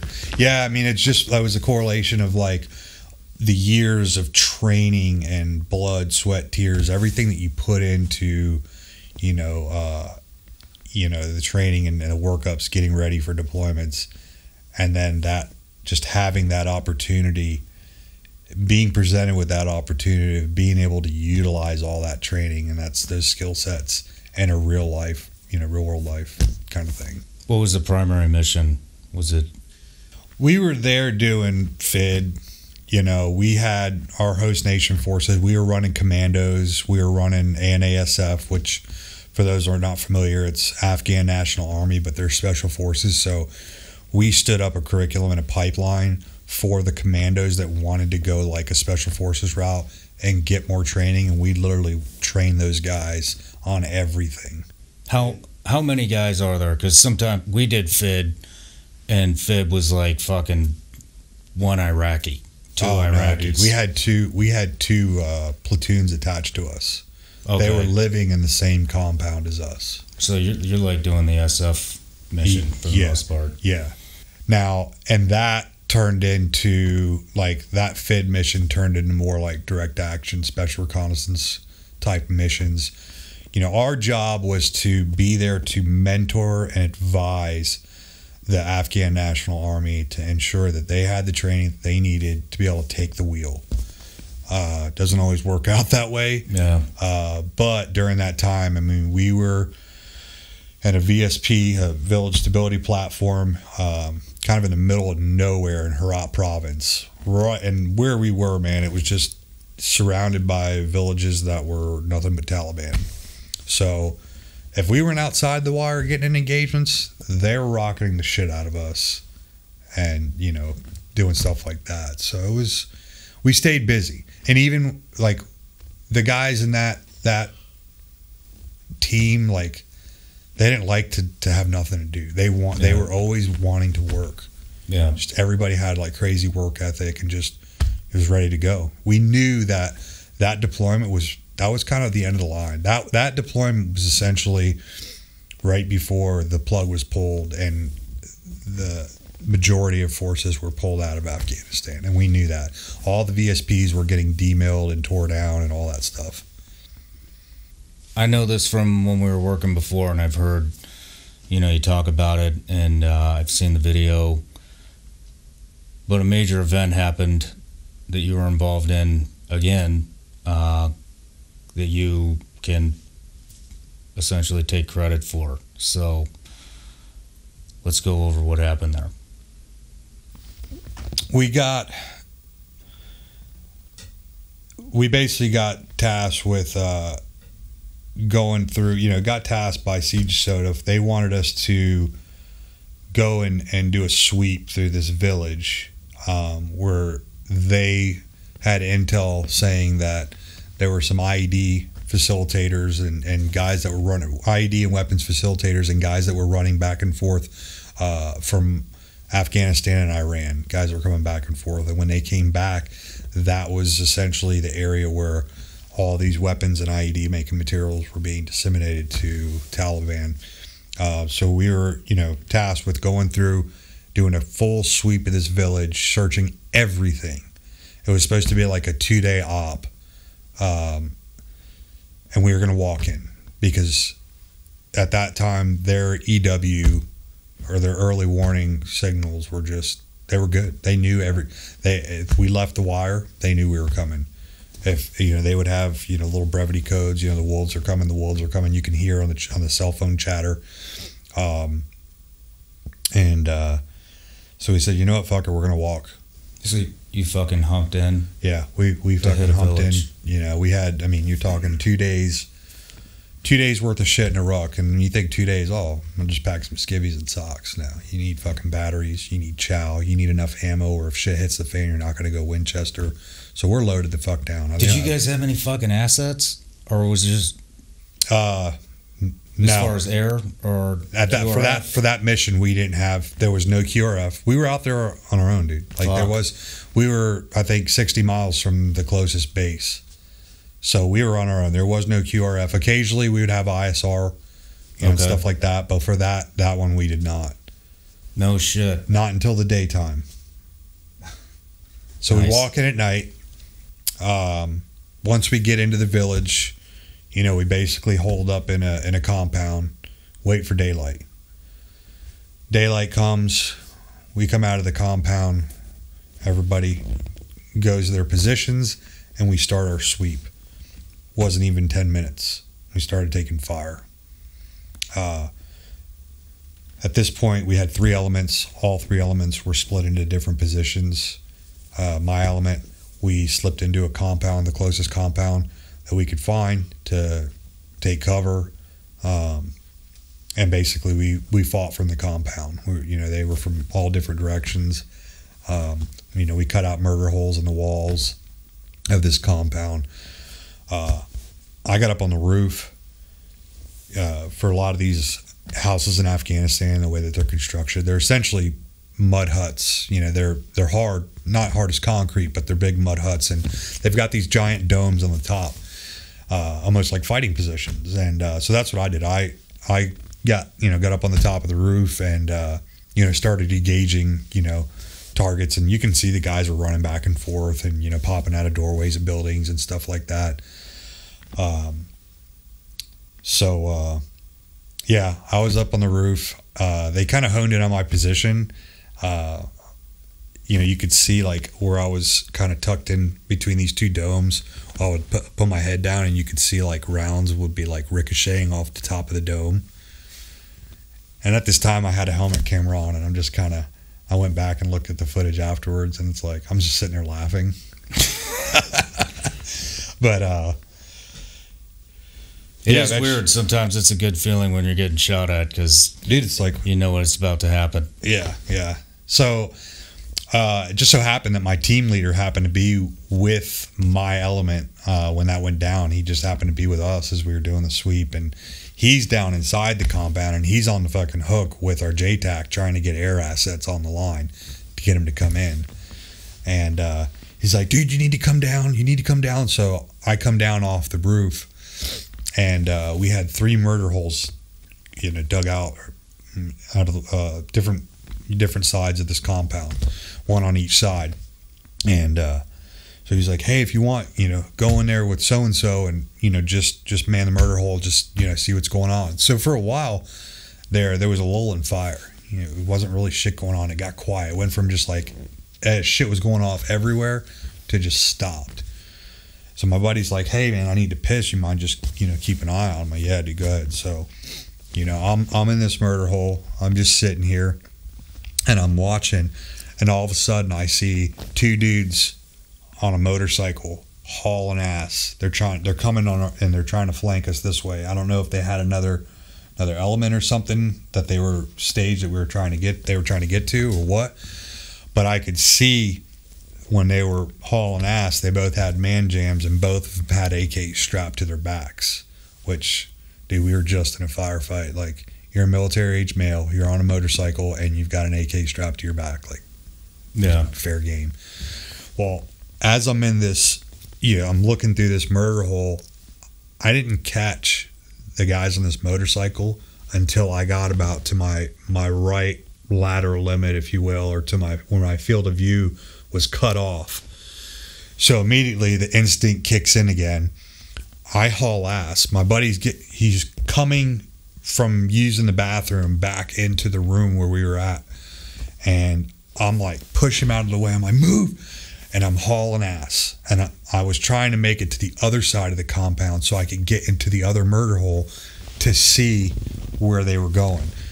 So at the time, we had one of our commandos he was in that room, and I go in there. I'm like, hey, let me get in here. So I get in, and sure enough, they're still coming.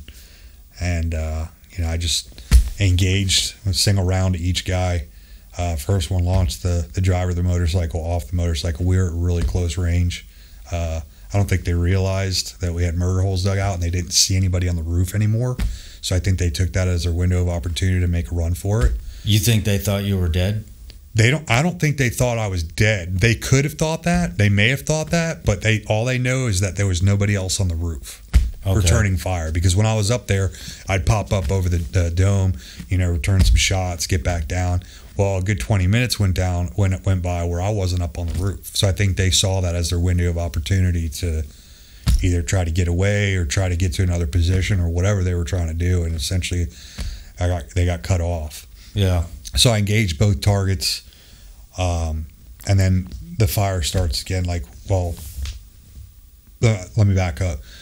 Engage both targets. I let our team leader know, let our JTAC know, hey, we've got 2 guys down over here on a motorcycle. All right, we'll check it out. What range was it? Like, how close? We were probably like 50 yards. 50 yards? Not even.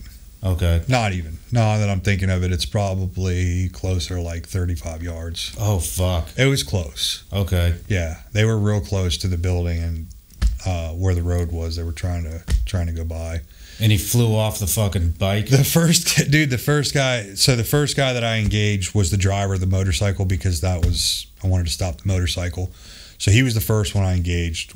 Literally, that was my first time ever shooting a bad guy in combat with a SCAR heavy. So I know we got a lot of people, you either love or you hate the SCAR. I'm not a huge fan of it, but I'll tell you what it does at close range is pretty impressive. So yeah, it essentially kind of launched this guy off the motorcycle.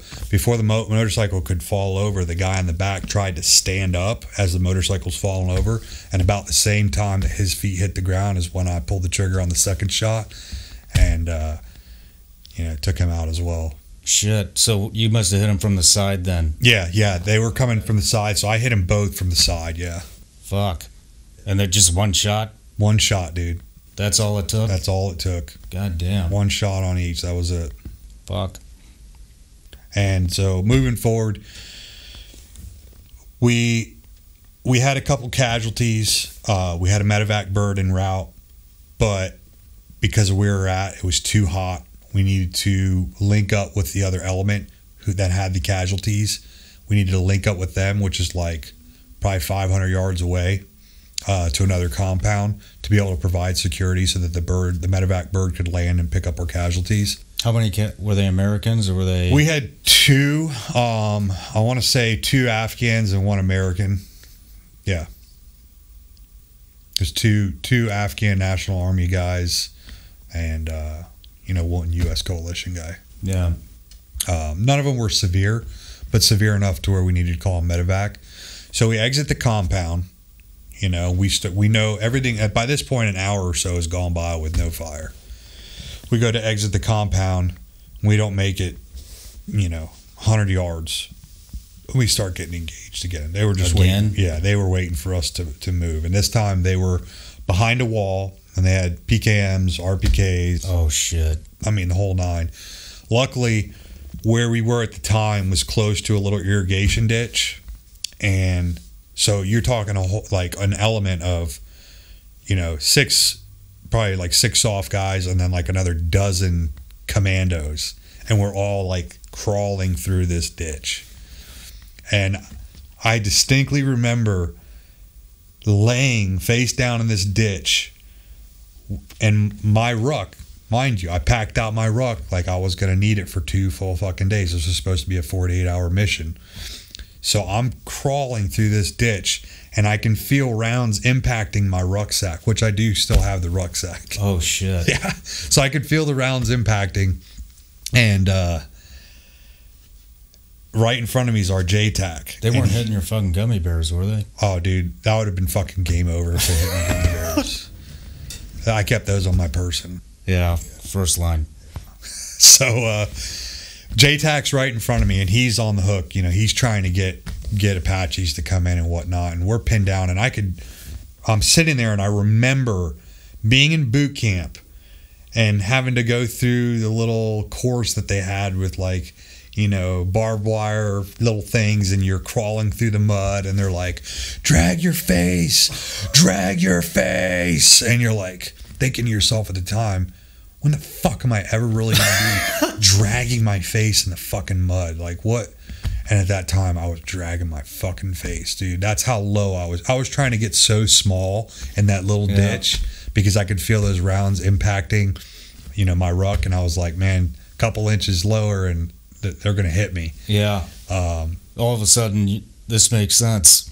Yeah. So I'm dragging my fucking face, and sure enough, fucking Apaches fucking come in and just start doing gun runs. No shit. So you guys, I'm talking danger close, because I'm literally in the irrigation ditch right behind our JTAC, and I can hear him saying, "I don't give a fuck if we're danger close. Fucking engage." So was this daytime or nighttime? This is daytime. Oh, fuck, okay. This is daytime. So 2 Apaches come in and are just fucking destroying everything. And how close?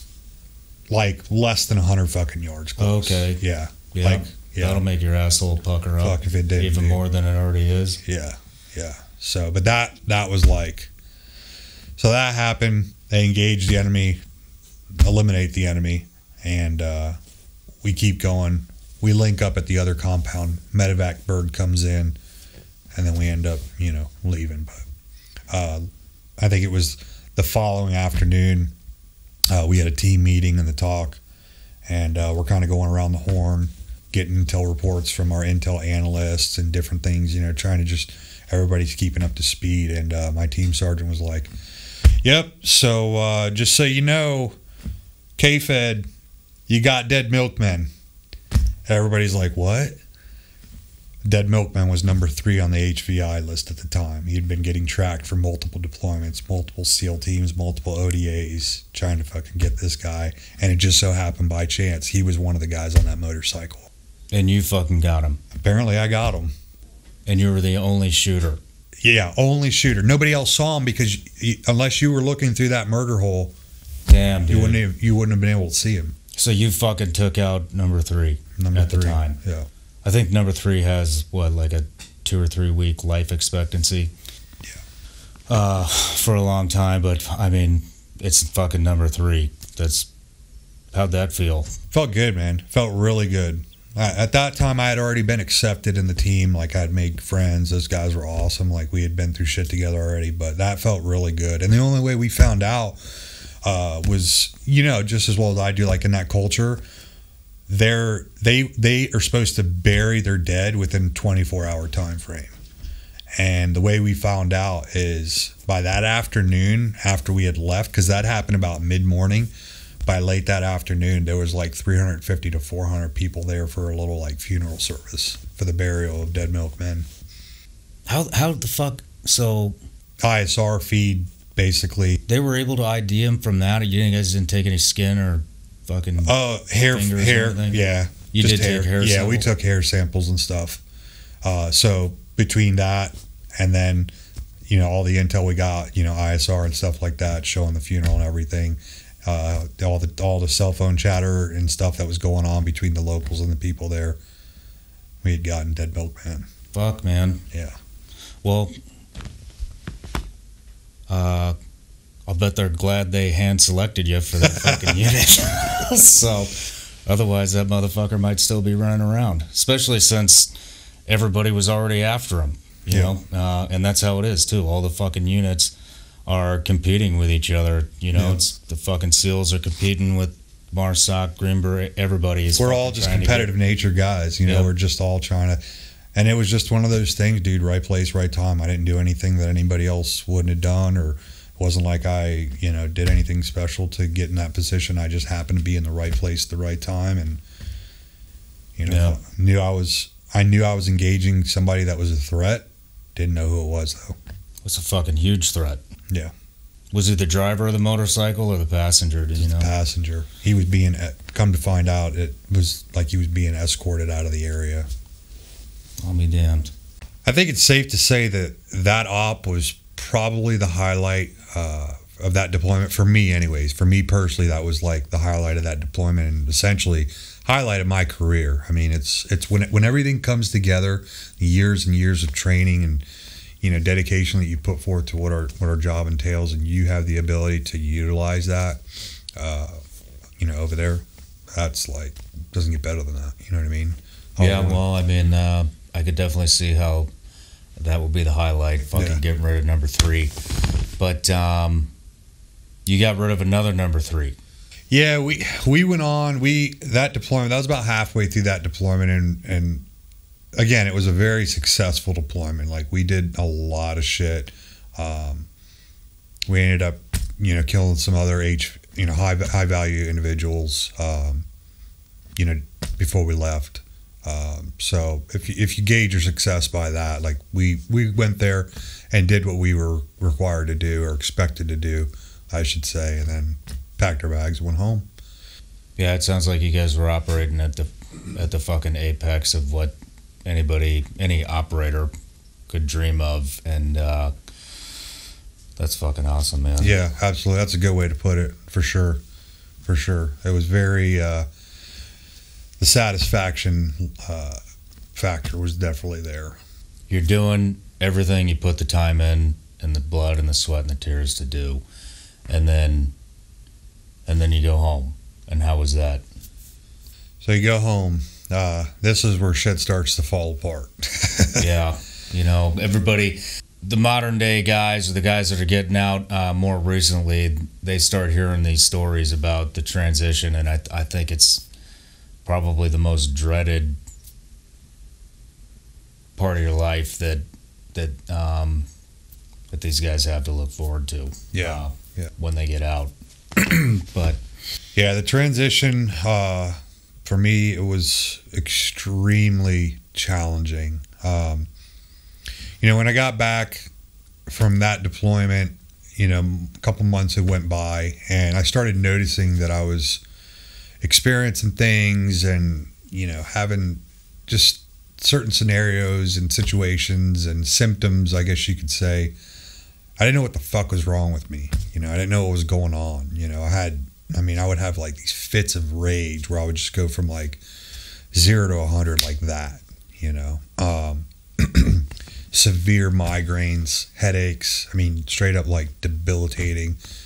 Felt like you couldn't fucking do anything. I mean, I remember there was a point where just driving to work, you know, driving to the battalion in the morning, you know, I'd have to pull off the side of the road and throw up.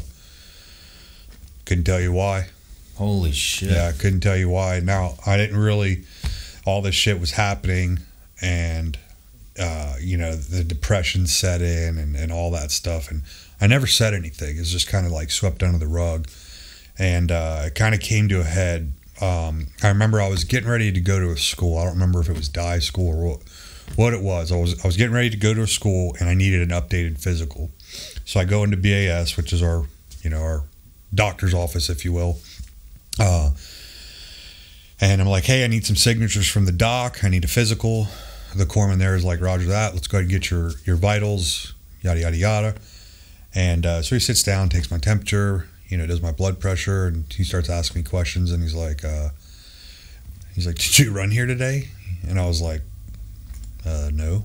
And he's like, would you drink a pot of coffee? And I'm like, no, what's up with the weird questions? And he's like, well, dude, your fucking blood pressure is like sky high. And I'm like, what is it? He's like, your blood pressure is 155 over 122. Holy shit. Yeah. And he's like, I don't know if you just hang here for a second. I didn't know this at the time, but he went back to the MO, which was the medical officer at the time, who's a female lieutenant in the Navy. And I won't say her name, but he was back there for about 5 minutes, and he came back up and he's like, hey, he's like, it's just going to be a few minutes. I'm like, is everything okay? And he's like, yeah. And he's like, I don't know if we're going to be able to get you the signatures or anything right now. And I'm like, what the fuck are you talking about? Well, I need to leave if that's not going to happen. He's like, you can't go. And I'm like, what do you mean I can't go? And he's like, the doc specifically told me that you're not allowed to leave. So she pulls me into her office and she's like, yeah, your blood pressure, you're at fucking risk of stroke. Like, your shit's high as fuck. And this had been like 20 minutes had gone by before she had called me back. And during that time, I guess she's going through my medical record with like a fine-tooth comb. She didn't know who I was. When we were gone on that deployment is when she came in to the battalion. So she didn't know anything about me. There's this new guy that just got back a couple months ago from this golf company deployment and was trying to go to the next cool guy course, you know. And she sits me down and she's like, has anybody ever gone through your record with you? And I'm like, nope. And she started kind of asking me, you know, questions. Have you ever felt this? Or you ever done this? You ever, you know, had this experience? And I'm like, got to the point where I was like, yeah, what are you getting at, you know? And she's like, I think there's a correlation between your high blood pressure and what I'm reading here in your medical record. And that was kind of the come to Jesus meeting that I think that I really needed. Well, what specifically did she read in your medical record that this is related to? I had a total, throughout my career, I had been exposed to 12 either IEDs or large blasts. Some of them were RPG blasts. Some of them were when my vehicle was struck by an IED. Some of them were just random IEDs that went off when we were on a foot patrol and I was in close proximity. So recorded, I had 12 in my medical record. And that doesn't even count all the breaching, all the rockets, on all that other shit. Hell no, man. That's not like, you know, when we're training on the range and shooting laws, AT4s, you know, shit like that, and doing demo packages. No. This is like when incidents happen where I potentially lost consciousness, or was like I had a time where my eardrums got ruptured because it, you know, struck my vehicle. But yeah, so 12 fucking basically 12 fucking TBIs. Essentially, it had the potential to be that. Now I didn't lose consciousness 12 times. From what I can remember, I probably lost consciousness like 4 times, maybe 5. But whether or not that categorizes it as a TBI or not, I'm not too sure. But there was 12 cases, 12 instances throughout my career where it was significant enough to be documented in my medical record.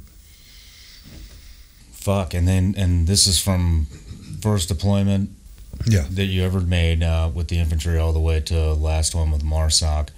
And this is the first time that... Yeah, any kind of red flags. And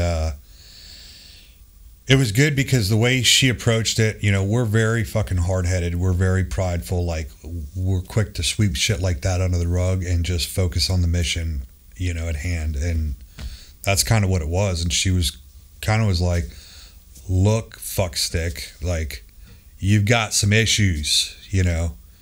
And when she kind of put it that way, and she was like, you know, asked me questions about family. I told her about my son, and she's like, listen, she's like, your son, you care about your son, right? Yeah. She's like, you want to make sure he's taken care of? I'm like, yeah. She's like, you can't do any of that unless you take care of you. And that kind of resonated with me, you know, really kind of hit home. And so she's like, I want you to be honest with me. She's like, go home for the weekend. I'm going to make an appointment. You're going to come back next week, and we're going to do a full physical, and I want you to be honest with me.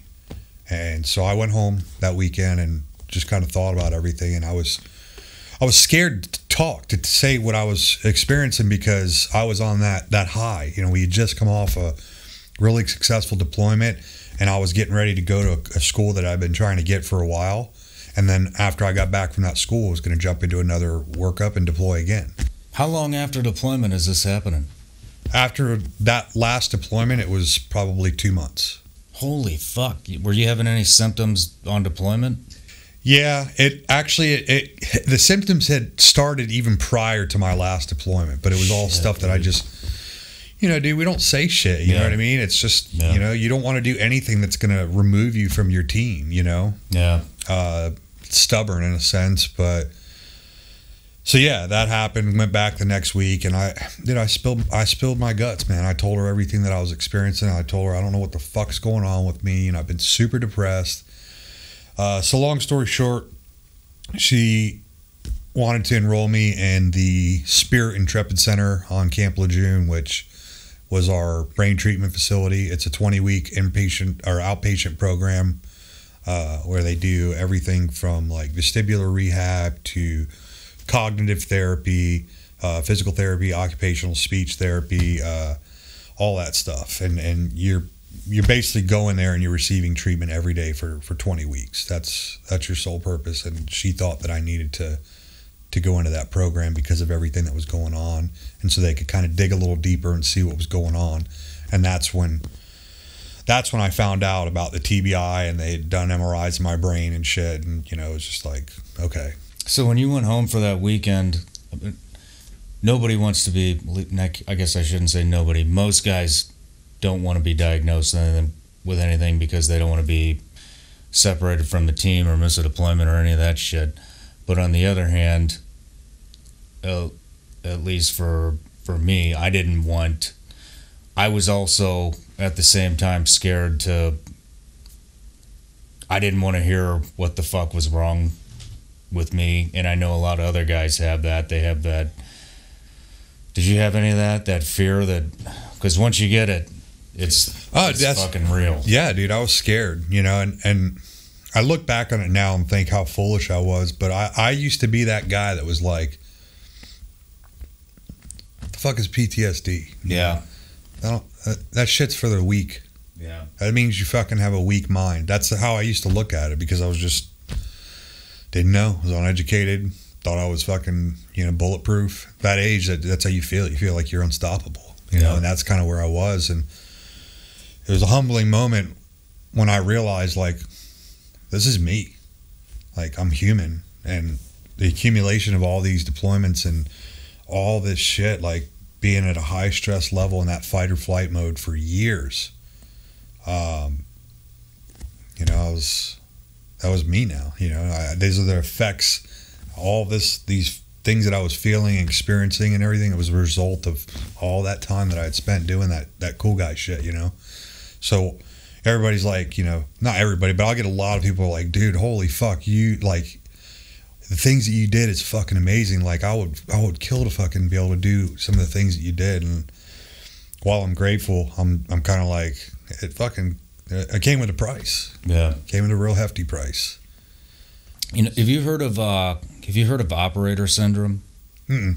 They're now saying that, I'm going to fuck this up, but they're now basically, what they're doing is that PTSD became so broad that now that they're starting to, or have started to, diagnose operators like yourself with operator syndrome because of all the other fucking symptoms that are coming out. You know, like, your PTSD is different than the admin person who had a random rocket land next to their fucking bunkhouse. Mm-hmm, mm-hmm. So, and I believe there's 7, I can't remember exactly what they are, but I believe there's like 7 different kind of symptoms that make up operator syndrome, which is all, you know, from right combat stress and Huh, that's interesting, and I can totally see that. I remember one of the things when I was at that brain treatment clinic was they asked me if I would be interested in doing group therapy, and I promised myself that when I went there that I would go in with an open mind and I would try my best to take advantage of every resource that was available. So I tried it, and you know, the first one I went to was the only one I went to, but it was like 15 people in a room, all either Marines or Navy corpsmen, and everybody had their own experience. But the thing was, some of them were combat related and some of them weren't. Like a guy was, you know, you had a E2 or E3 sit next to me who had been in a car wreck and was suffering from TBI and PTSD, which I, you know, don't take anything away from his accident and his injuries, but it's totally different, you know. So it just was hard for me. It wasn't relatable, you know. Yeah. It was hard for me to be in that setting. I felt like if I was going to do counseling or therapy, it probably needed to be better. Probably needed to be alone. You know, I didn't do well with group therapies, but anyhow, so I was there, did the 20-week program, and during that time, it really opened my eyes, seeing where I was at with my baseline, with all the different tests and shit. It revealed that I had issues. Yeah. And I guess as I was being, as I was coming to the realization that I had issues, it was really, that snowball effect was really taking place. My issues were getting worse and worse and worse. And at one point, man, I was in a really deep, dark place in my life. That was right before I got out of the Marine Corps. I had basically been given a choice. I was told I was never going to deploy again, that I had a choice to either do a lateral move to a non-deployable MOS, essentially in an admin job, or I would be medically retired, that I had to choose between the two. And that kind of fucked me up because I wasn't ready to drop my pack. It was very difficult to come to grips with the fact that it was over. Yeah. How did they tell you you're not going to deploy again? They told me I couldn't afford another concussion. Okay. They're like, you're going to turn into a fucking vegetable. Like, you cannot afford another concussion. If you deploy again in the teams, there's a very high chance you will get another concussion, and you can't, like, we don't want to risk severe brain damage at that point. You know, not saying that that's what's going to happen, but, you know, they're erring on the side of caution, you know, at that point. Yeah. So that was tough. There was a time, dude, where, like, there wasn't a day that went by where I didn't contemplate suicide and think it out, like how I was going to do it. How were you going to do it? I had an array of different ways I was going to do it. Were you drinking? Yeah, drinking. I had gotten divorced. I had a failed marriage. I was living in a 3-bedroom house all by myself. So I'd go home and I had nobody. Yeah. You know, and it was just lonely, and I was trying to battle all these demons on my own, not really knowing what the fuck to do, you know? Yeah. And I was resentful of the guys that I had served with, the guys in my team, because the thing I've learned about not just the Marine Corps, but, you know, all branches, regardless of what you're doing, is when you get out, that train doesn't stop rolling. Yeah. That train keeps going, and it doesn't look back. It doesn't slow down. If you get off, thanks. Have a good time. It does exactly what the fuck it is supposed to do, whether you are there or not. Yeah. And that's a fucking tough pill to swallow. I didn't get any calls. Nobody checked to see how I was doing. I don't think anybody really knew. I was so, like, isolated. I just isolated myself. And, dude, I don't even know how the fuck I pulled myself out of that hole, to be honest with you, man. It was bad. It was real bad. And for like a solid year and a half, I was not myself. Like, I did some shit that I look back on now that I'm just like, fuck, the fuck is wrong with you? You know what I mean? Just like, give us an example. Failed relationships, you know, with people, different, you know, just the way I would act, you know, like I just didn't give a fuck about anything or anybody, you know. Yeah. I think I know where you're going with this, but I'm curious, did you look to your stepdad was a sniper in Vietnam, and who had come home, and he's still alive. So did you look to him for any type of guidance, or did you? No, I didn't, man. Nothing? No, I didn't, man. I was partially, you know, embarrassed about it. I didn't really know how to feel, but I didn't have like a mentor or somebody that I could talk to, or somebody could be like, yeah, dude, this is normal. It wasn't like that. And honestly, it was probably best that I experienced it by myself, because I learned from it. I learned a lot. And ultimately, man, I think my son is probably what kept my head above water, because I came very close on a couple different occasions to you know, taking my own life. And thinking about my son and him growing up without a father is what stopped me. So fast forward, you know, I get put on a med board. I'm found unfit for duty. I'm given a date to get out of the Marine Corps. I'm done. I'm being medically retired. What year is this? This is the end of 2014.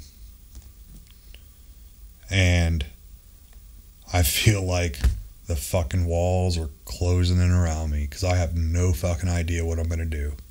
How does what I just did for the last 11 years of my life going to translate to the corporate world or the civilian sector? Yeah. I don't want to be a fucking cop. I see what those motherfuckers deal with, and quite frankly, I just don't want to do it. Yeah. I was done carrying a fucking gun. Didn't want anything to do with it. For like a year and a half after I got out, I never even picked up a gun. Didn't carry, didn't have any. Fucking sold all my shit, dude. Yeah. Sold all my guns. Where'd you go? I moved back down to Florida. That's where I grew up, and my dad lived there. And you know, I went and moved in with my dad temporarily for a few months. He was, you know, he's been the most impactful person in my life, and he was the one I felt like I need to go be with him for a little while and just kind of try to clear my head, and figure out what the fuck I was going to do with my life. What's next? What am I going to do for a living? You know, I can't, so I didn't know what to do. You know, I was kind of lost in life. And, you know, so that during that time, you know, when I moved back down to Florida, you know, I tried I dabbled in a few different things. I tried the school thing. You know, GI Bill, that fucking worked out like a fart in church. Yeah. How long did you try that? I'm just curious. Semester and a half. You gave it a good go. Yeah, I gave it a good go, but it just wasn't for me, dude. Like, I tried it.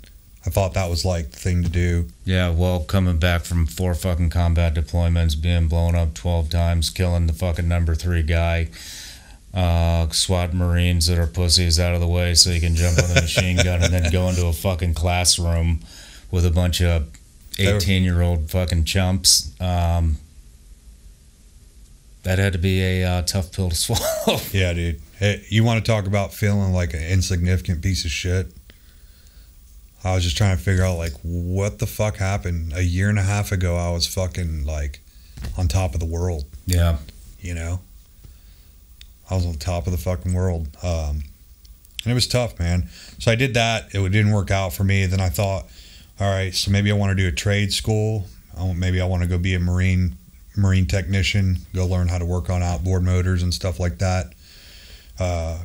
You know, got everything, was doing my vocational rehab, you know, packet, going to that. I went the first day, and I was like, nope, this isn't going to be good. Why is that? I could just tell there was, certain guys, there was younger guys in the class. And then between that, certain guys in the class that I knew I wasn't going to mesh well with. And then there was a personality conflict with the instructor himself. And I was just like, yeah, I don't want to do this bad enough. Yeah. To, to stick this out for, I think the course for that was like almost a year. And, were you getting a lot of anxiety and shit being around people? Bro, it's fucking unreal. And when I talk about like personality conflicts and not meshing well with some of those other students and stuff, I think a lot of that was me. You know what I mean? Like, yeah. It was just me. Like, I had no idea how to fucking deal with being like a member of like civilization, regular society. You know what I mean? Like, somebody would be fucking tapping their pen on the desk while somebody's talking and you're trying to concentrate, and I want to fucking slam their face on the desk, Yeah, no, I think that's a big reason why people are always asking. We get a ton of emails, and then a really common question is, why do guys that come from special operations community or warfighters, why do they always self-isolate? Why do they wind up in the middle of nowhere? And I think we're all just trying to avoid confrontation because we cannot deal with it the way we used to. Dude, the first day I moved back down to Florida, I broke a guy's jaw.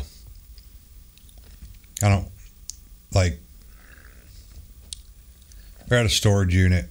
I was getting my stuff. I won't go into too far into detail about the story, but the guy deserved an ass whooping, and I gave it to him. But hours after that, deputy shows up to the house. Luckily I didn't get in trouble because the officer felt that my actions were warranted. But that kind of was like, okay, I can't fucking do this kind of stuff anymore. Like, I'm going to end up in jail. Yeah. I can't react the way that I normally would react. So. How many relationships, well, let me rephrase this. What relationships did you not ruin? Because a lot of guys ruin all the relationships with family, wives, girlfriends, friends. Dude, I think it's safe to say that I probably fucking ruined all of them. Even at with some your point dad? in time. Yeah. Damn. Later down the road, my dad and I kind of had a falling out. Since then, we've rekindled that. Him and I are real close. But, yeah. So you said you pretty much fucked up just about all of your relationships, even with your dad. But you came down here and you're newly married, just like me. So obviously you had at least one that worked out and was able to put up with your fucking bullshit. I think that's what it boils down to is when you end up meeting your soulmate, it's that one person that's willing to put up with your shit. Yeah. I met Jillian about 4 years ago. We got married in October last year, and she was my saving grace, dude. When I refound my love for fishing and taking the guys out, that made me feel accomplished, but she was that missing piece to my puzzle. She keeps me grounded, brings me back down when I'm, out in left field. And ultimately, she's the one that pushed me to pursue my goals, my dreams, my aspirations. So I got her locked down now.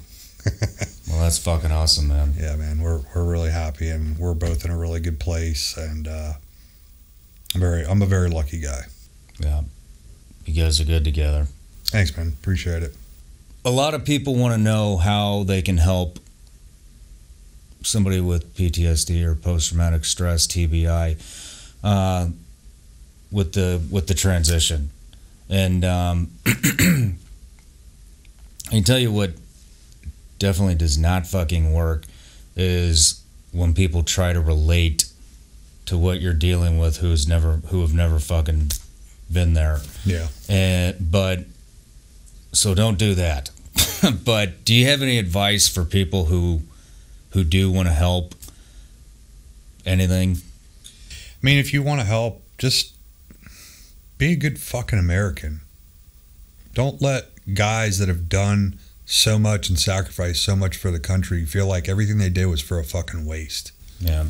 You know, getting on social media and posting videos of yourself doing fucking 22 push-ups, you're not fucking making a difference. You're not doing shit. Yeah. You're not raising awareness. Like, you think you are, and whoever fucking started that might have thought it was, but you're not.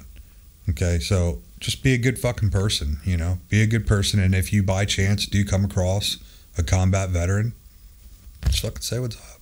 You know, don't sit there and try to ask them how many fucking people they've killed, or don't do that shit. Just, you know, just ask them what's going on, you know, talk to them, introduce yourself. I had a guy, I remember one time when I went to another brain treatment facility in Dallas, Texas. I was working out at the gym there that was right across from the facility there, and a random dude just came up to me and he's like, "Sir, I don't want to interrupt your workout, but he's like, I recognize you. Your picture's on OAF page." And I'm like, that's pretty fucking, for not being a trained observer, that's pretty fucking good. But the kid didn't have any expectations. He wasn't like, you know, trying to fucking find out, you know, info about like what I did and just, you know, hey, can I get a picture with you? He genuinely was just like, dude, I want to say I got a ton of fucking respect for you, and I don't have any clue what you may have experienced, but you know, I just want to tell you thank you, you know. That's fucking And I thought cool. that was pretty cool, you know. Yeah. But yeah, so, you know, fast forward probably a year from there, you know, I was still trying to figure out what the fuck I was going to do in life. And I get a phone call one day from a guy by the name of Ed Salu. And he goes, "Hey, dude, you want to go fishing?" And I'm like, you know, I always want to go fishing, dude. So he's like, well, here's the deal, man. He's like, do you want to go down to Costa Rica and go bill fishing on a private yacht, sport fishing yacht, and just hang out and relax for like a week? And I'm like, yeah, what I got to do? Like, where do I sign up? Or, you know, what? I'm like, what's the catch? And so, long story short, he's like, look, man, there's this organization called Freedom Alliance. They do what they call the Heroes Vacation every year.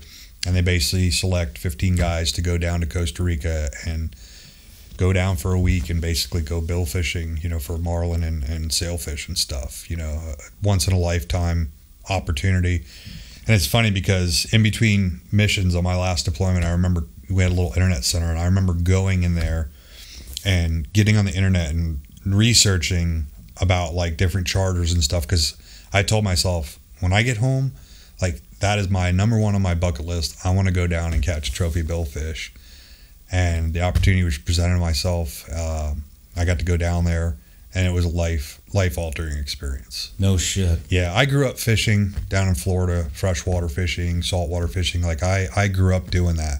But during my time in the military, I basically didn't do any of that. Like, I didn't fish at all. So, when I got home, I kind of rediscovered my love for fishing again. And when I went on that trip, it was just like, it was life-changing, dude. It really was. It was a life-changing moment in my life. And I just kind of, a few times during that trip, I kind of sat back and just observed to see what it was doing, the impact it was having on the other guys that were invited to go on this trip. And I'm like, and the fucking light bulb came on, and I'm like, I could fucking make a difference. I can fucking do this. I have the experience and the resources and the gear to fucking be able to get more guys out on the water and let them experience this. And so that's what I did. I talked to the director of Freedom Alliance, talked to the president of Freedom Alliance. I said, listen, I love everything that you guys are about, everything that you're doing, and I want to be a part of it. I want to volunteer. I don't want any money. I don't want anything. I just want to be able to contribute and I would love to start doing more than the one time a year where the guys would go down to Costa Rica. So I started taking combat wounded veterans on offshore fishing trips to the Bahamas, and it was amazing, dude. The impact it was having on these guys, it was just like unbelievable. And for me, that was like the biggest thing, because for that like year after I had just gotten out, the biggest thing I struggled with was trying to find my purpose in life again. Yeah. You know, feeling like I was just a total piece of shit and wasn't doing anything. I needed to find that sense of purpose again. And I felt like I was contributing to the mission just in a different aspect that I was prior to that. So it was really cool to do that. And that led in, you know, doing those trips and realizing how much of a difference it was making and how much of an impact it was having on these guys. I took it to the next level. I used my GI Bill to go to captain's school. So I went to a 13-week captain's course, ended up graduating as honor grad from that course, got my U.S. Coast Guard captain's license, and now I've kind of found my new calling. I'm a full-time fishing guide. I started a business, Warrior to Bass Guide Service. I'm a full-time freshwater fishing guide, targeting mainly largemouth bass. So it's what I do to put food on the table for my family now. I really enjoy it. I get to meet people from all different walks of life and provide them with lifelong memories with their family members and friends and stuff, get out on the water. But my biggest enjoyment is I still do the volunteer work. I still take veterans. So in between all my work, I have blackout dates where I will schedule to fly veterans in to fish for 2 days so that they can experience that. Well, I remember, I think when we met, you were still working with Freedom Alliance. Yeah. And we had just started teaching together. And you invited me to go on that trip. And we're Baton Rouge, right? Venice. We were in Venice. Yeah, Venice, Louisiana. Yeah. On that tuna fishing excursion. And yeah, which was fucking awesome. And I really trusted you. I didn't do any of that stuff because I've seen so many fucking nonprofits, use the veteran card in the treatment card to fucking and they abused it. Yeah, they abused it. I know exactly what you mean. But you invited me, and I was like, well, fuck. I mean, I had a lot of respect for you, and I trusted you, and we went, and it was a really good fucking experience, and it wasn't. It's therapy, but it's not. It's just nice to get your fucking mind off of shit and be around some like-minded people. Yeah. Which is another reason I was actually a little hesitant to go, is because, with what we used to do, there's egos fucking run rampant, and sometimes that can be pretty toxic. But that was a really good trip, and all the guys that were there, there was 4 of us, and it was, other than the fucking cold, that was awesome. But yeah, no egos flying around. I remember telling my wife, like, I was actually kind of shocked that you said yes. Like, I knew your outlook on, some of the different benevolent organizations and how they abused it and didn't do the right thing. And I was shocked that you came, but I was happy that you did. I mean, that's what it's all about, man. You get out there wasn't, like I said, no egos running around. And even though it's not a therapy session, just by nature of what the trip is, it ends up being kind of that way. It ends up, everybody gets something out of it, whether it's just, talking to a guy that may have similar experiences that you do, and in the end you feel like you're not alone because that dude knows exactly how the fuck you feel. Like, that's a big deal. Yeah, well, the way you structured it too, you had guys that were fresh out, you had guys that had been out for a little while, mm-hmm. and then I had been out for a little while, and I think that was really good, because the guys that are fresh out, it fucking seems hopeless, and then you see a guy who's been out who's coming around, and it gives you it just makes you realize, you know, fuck, I can overcome this shit. It's possible. Yeah. You know, that guy's doing great. Gives you hope. Yep. Gives you hope. I mean, you've done it. I've done it. I mean, how many guys have we helped kind of walk through the transition and multiple different facets? You know, I've had guys reach out to me and they're like, "Look, man, what do you think about this? You know, what should I do?" You know, guys that just don't know and kind of looking for direction, you know, guidance. And I feel like I fucking learned it all on my own. Like I struggled through the transition, and ultimately I feel like I've had a successful transition. But if I can help anybody from going through what I fucking went through, yeah, like I want to help them, you know. It's almost like for the young MARSOC guys that are coming out now, or maybe they're not even young, you know, that shit could be fucking 40 years old, but to see a guy like you who's been there and done it and admit that you've gotten help, it makes it okay, you know, for the generations that are coming out. And I do have a question though. Do you make everybody who catches a fucking tuna eat the heart out? Yes, that's tradition. So two things that typically happen when you catch your first tuna: you got to get in the water with it, which we didn't make you do that, but what we did make you do is you got to eat the heart. Not the whole thing, but you at least got to take a bite. So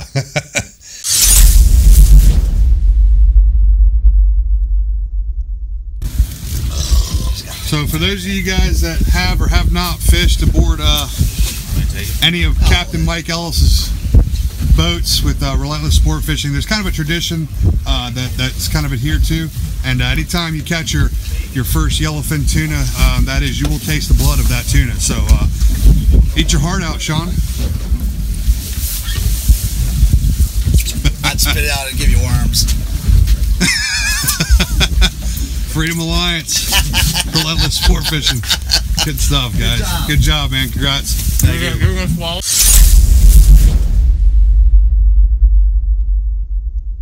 That's just a tradition, man. That's come from years back, and it's just fun, you know. And I feel like anybody in the normal state of mind would look at you and be like, "Yeah, that's not fucking happening." But with guys like us, it's kind of like you gotta fucking do it, you know. Yeah, well, you made me do it. I was going to finish it, but then you told me I'm going to get fucking worms. So you do that, you're able to do that now with your charters. What's that? The take veterans out. And that is probably even better because it's a one-on-one experience. We had a captain and 3 other guys. Yeah. And then, but now you're the fucking captain, and you're the combat vet that guys, you know, can look up to, and it's a one-on-one. It is a one-on-one session. Yeah. Typically, the way I'll do it is I'll invite 2 guys, so it'll typically be 2 guys and myself.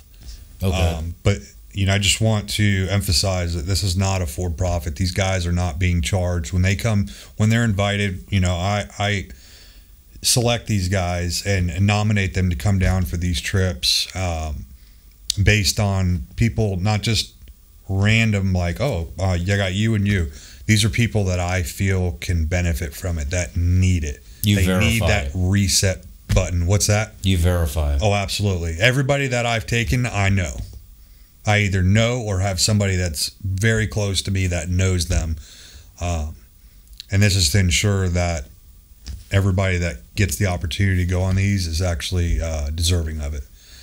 But yeah, it's, you know, basically myself and 2 other guys, and you know, we go out and just relax and decompress and have a good time, and you know, we catch fish, which is always a plus. But at the end of the day, it's that breaking away from the everyday stresses of life and the bullshit and all that stuff, and letting them kind of reconnect with, you know, old comrades, or, you know, just like you said, like-minded individuals who may have experienced similar things or similar struggles, you know, and getting them out in the water together. And, you know, and next thing you know, You got two guys that may have not known each other prior to that, or they may have known of each other but never really met, who are now lifelong friends. They made that connection, you know. Building a network, Absolutely, which is fucking huge. Absolutely. When you get out.